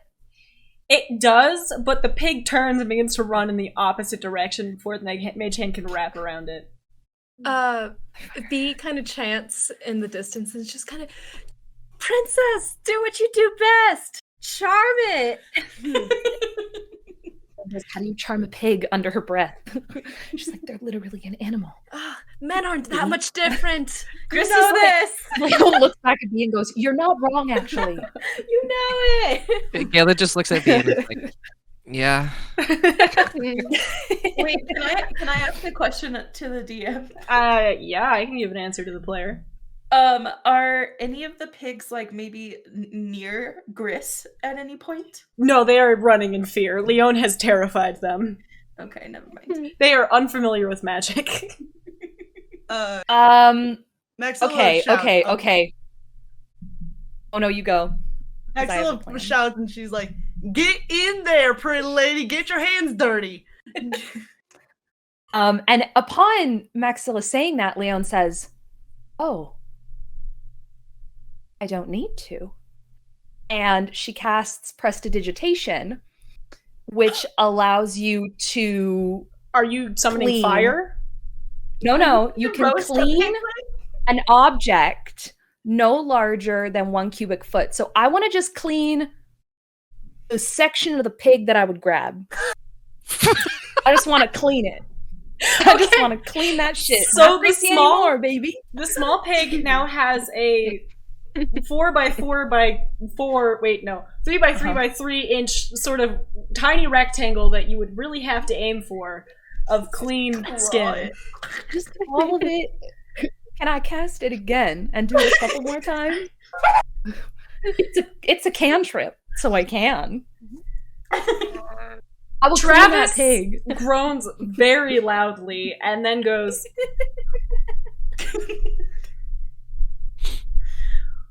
"We get it.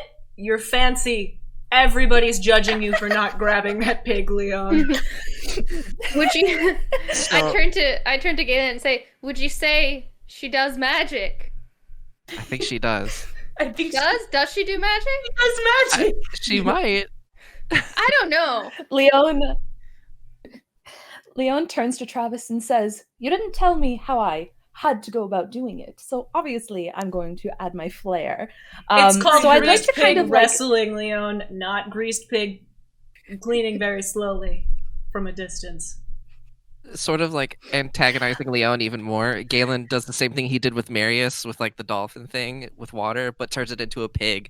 And it's like, here, I got one you can use to wash your hands with later. And he's just like holding it, like making it dance.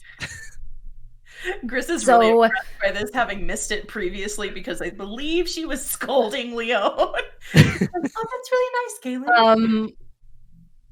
What Leon is going to do now is, so whatever trajectory the pig is running, I kind of want Leon to get like the opposite direction of the pig. And then she's going to cast Prestidigitation one more time, which is going to cause a shower of sparks. It's harmless. It's just a sensory effect. And I want that to scare the pig so that it turns around and runs directly to me. So, from what I'm understanding, you want to create the illusion of a shower of sparks. You're not trying to... Yeah, so Prestidigitation can create an instantaneous, harmless sensory effect, such as a shower of sparks, a puff of wind, or faint musical notes. Okay, so, but these aren't real sparks that you're doing inside of a pen full of greased animals covered in oil. Absolutely not. No, it's a harmless sensory effect. All right, the pig then changes direction and starts to run towards you. Directly towards you. Okay. I would like to prepare Leon to catch it, but also cast Mage Hand, like kind of following the pig coming towards her as like a backup in case she doesn't catch it. All right, let's see what kind of check this is gonna be. Pig wrestling check. Handling? Animal handling? Come on. This is gonna be handling an animal. This is an animal handling check, babe. Yeah. Okay. Thoughts and prayers, everyone. It's +1. God. Axel's got a +8. We don't know if thoughts and prayers are working in Kraylin right now. Yeah, true. 14 + 1, 15. You catch the pig, though your hands do get a little greasy because you didn't, you got about 6 inches of movement. The pig kind of slid forward. However, you catch it and it squeals at you, but doesn't try to wiggle away. You notice it's kind of a cute baby pig. It looks like maybe they washed it before they greased it. Aww. Leon holding it turns to Maxilla and is like, I really don't want to tie it. It's cute. I think you've done enough. You're not going to try to keep it. I know that. You can. I'm all right. I feel like Gris is on the sidelines, like trying to motion how to tie this pig.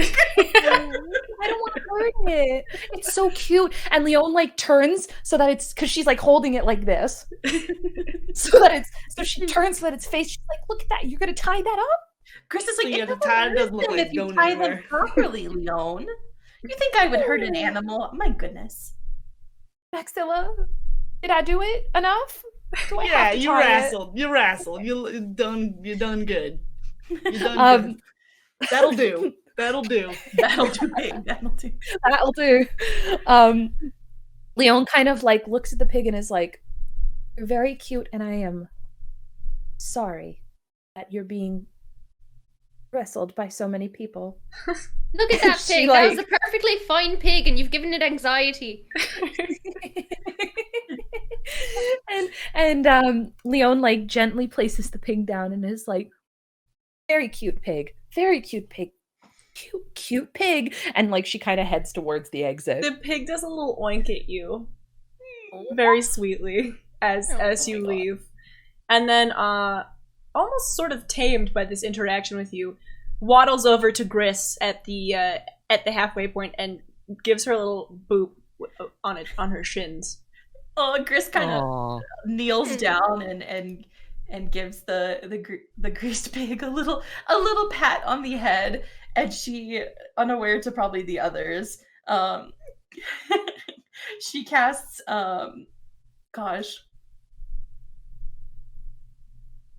let's say she casts, what is it, Beast Bond, and she just kind of like sends like good thoughts to the little pig, like, oh, like you're safe, you're good, and like gives it a little scratch behind the ear.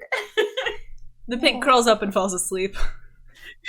Oh. Gris probably at this point has like slowly moved the pig out of the enclosure. Whoa, whoa, whoa. And like this is my friend now. Oh. That's adorable. So you're all sort of standing by the pen. All right.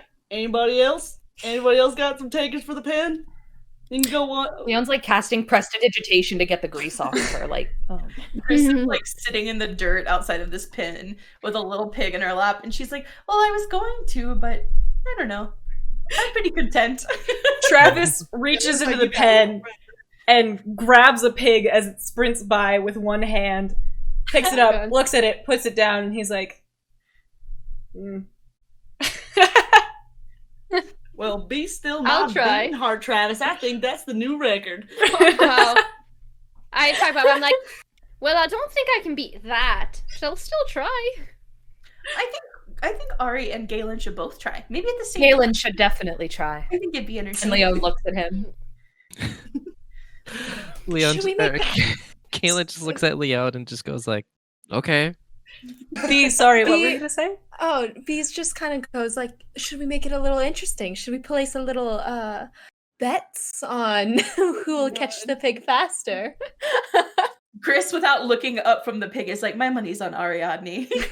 Leon pulls out 2 gold coins, hands one to Gris, and is like, and Leon says, my money is also on Ari. Same. And I Galen love. ties his hair back with one of his shoelaces and is like, all right, let's Out of go. my hair ties. No. B kind of goes, well, my money is on Galen, and can I cast my bardic inspiration on Galen? Yeah, you can actually. I'm gonna let you do that. Okay. What is it?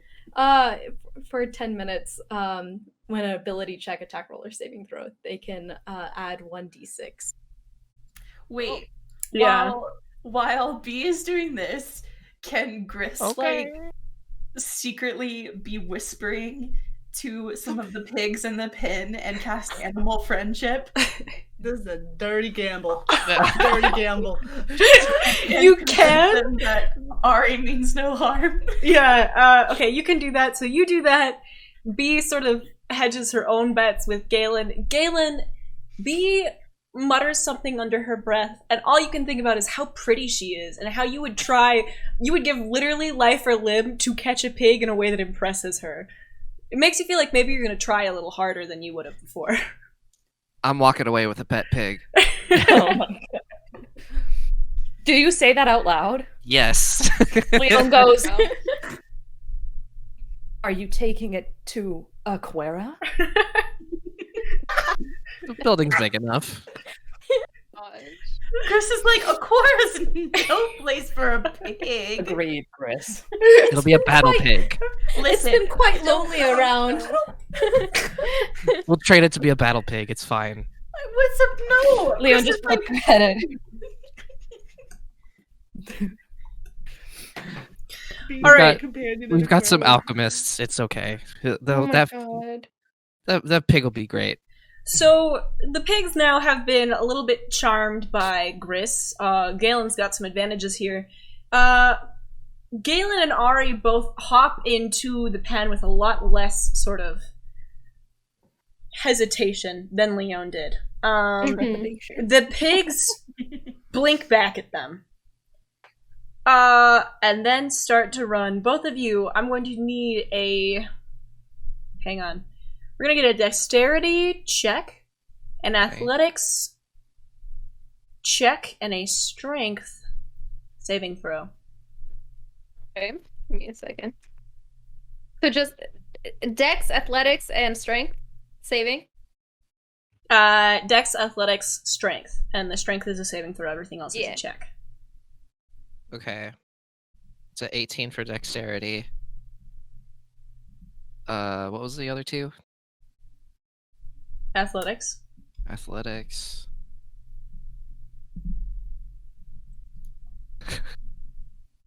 Okay. A 7 for athletics. Oh, God. And strength saving. Okay. Getting the last one. Second. 10 for the saving throw. All right. What did you get, Ari?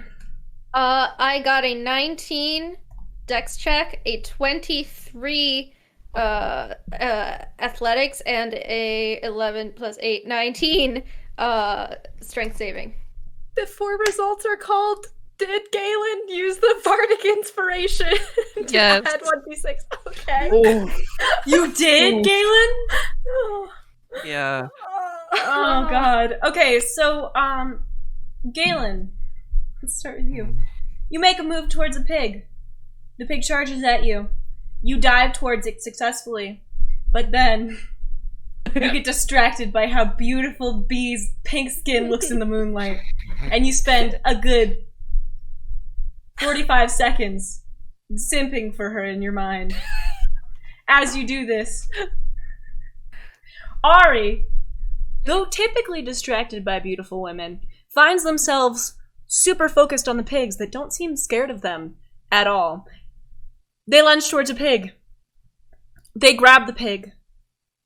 They don't hog-tie the pig because the pig seems pretty chill with them being there, but they do manage to pick up the pig despite it being a good 25 or 30 pounds.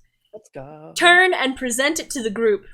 Galen, as I'm gonna walk with it, Wind Waker style. all right, so you hold it over your head, Yeah. Leon is applauding. and walk towards the group. Galen, you sort of Now that's some pig wrestling. Galen, meanwhile, you sort of slip over a greased pig, stumble a little bit, but manage to catch yourself on the railing. You know what? Leon got to use magic too. I'm going to use Water Wall and corner one of the pigs. The pigs run through the water because water is not a solid force and are now clean. It's magic water. But they're grease, so they're hydrophobic.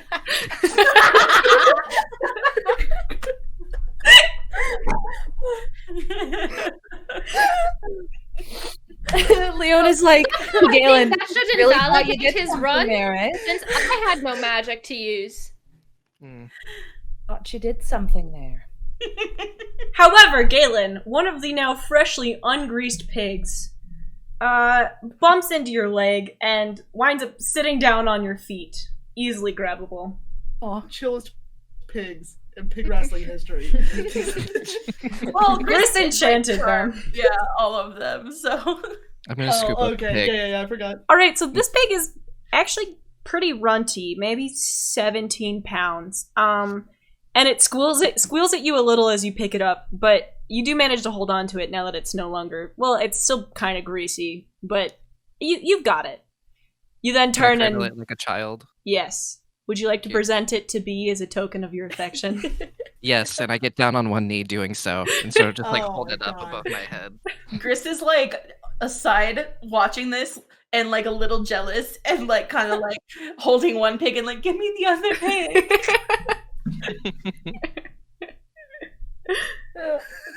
Fee just kind of looks at Galen, disappointed she lost the bet, but she kind of looks at Galen and kind of goes, "It's very cute," and kind of just kisses him on the forehead. Maxilla leans in next to Bee's ear and she's like, well, ain't he sweet on you? And kinda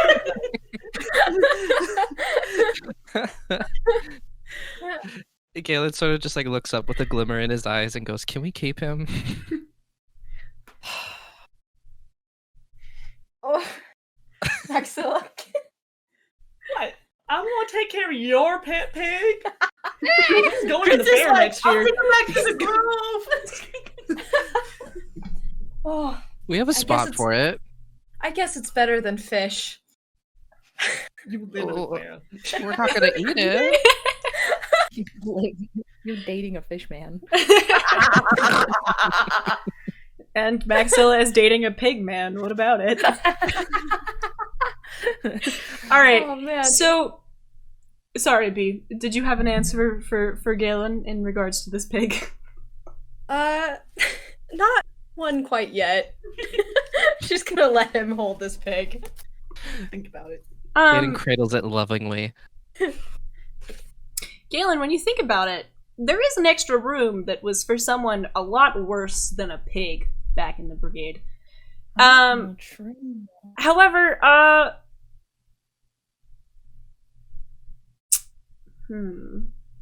as you are all standing there, the moon rises above you in the sky. Or perhaps just the clouds part. And you can see for the first time the full near harvest moon. The air almost grows a little colder. Cordeia appears next to her daughter, her brows furrowed together. She brings you all back towards the farmhouse's back porch, where you saw Maxilla speaking to her earlier. Now, I don't want to make a huge announcement and disrupt the festivities. I'm not exactly the most popular person in town. She grimaces a little bit. But, Maxilla, I'm a little bit worried. I don't know if you noticed, but the last hayride hasn't come back yet. It's been well over an hour. Chet, he took Stapes and they headed out. If you listen real quiet, and she holds up a finger, and you all sort of like quiet your sort of rambunctious energy from earlier. And all sort of strain to listen. Somewhere on the wind, a haunting, hollow sound carries. So quiet that if you're not listening, you miss it. Travis. Travis, standing next to Maxilla, stiffens, his skin going a little pale, and he turns, disappearing into the house. He returns only a few seconds later, his great axe strapped to his back, and hands Maxilla hers. Uruk, he says, eyes not breaking from Cordeia's.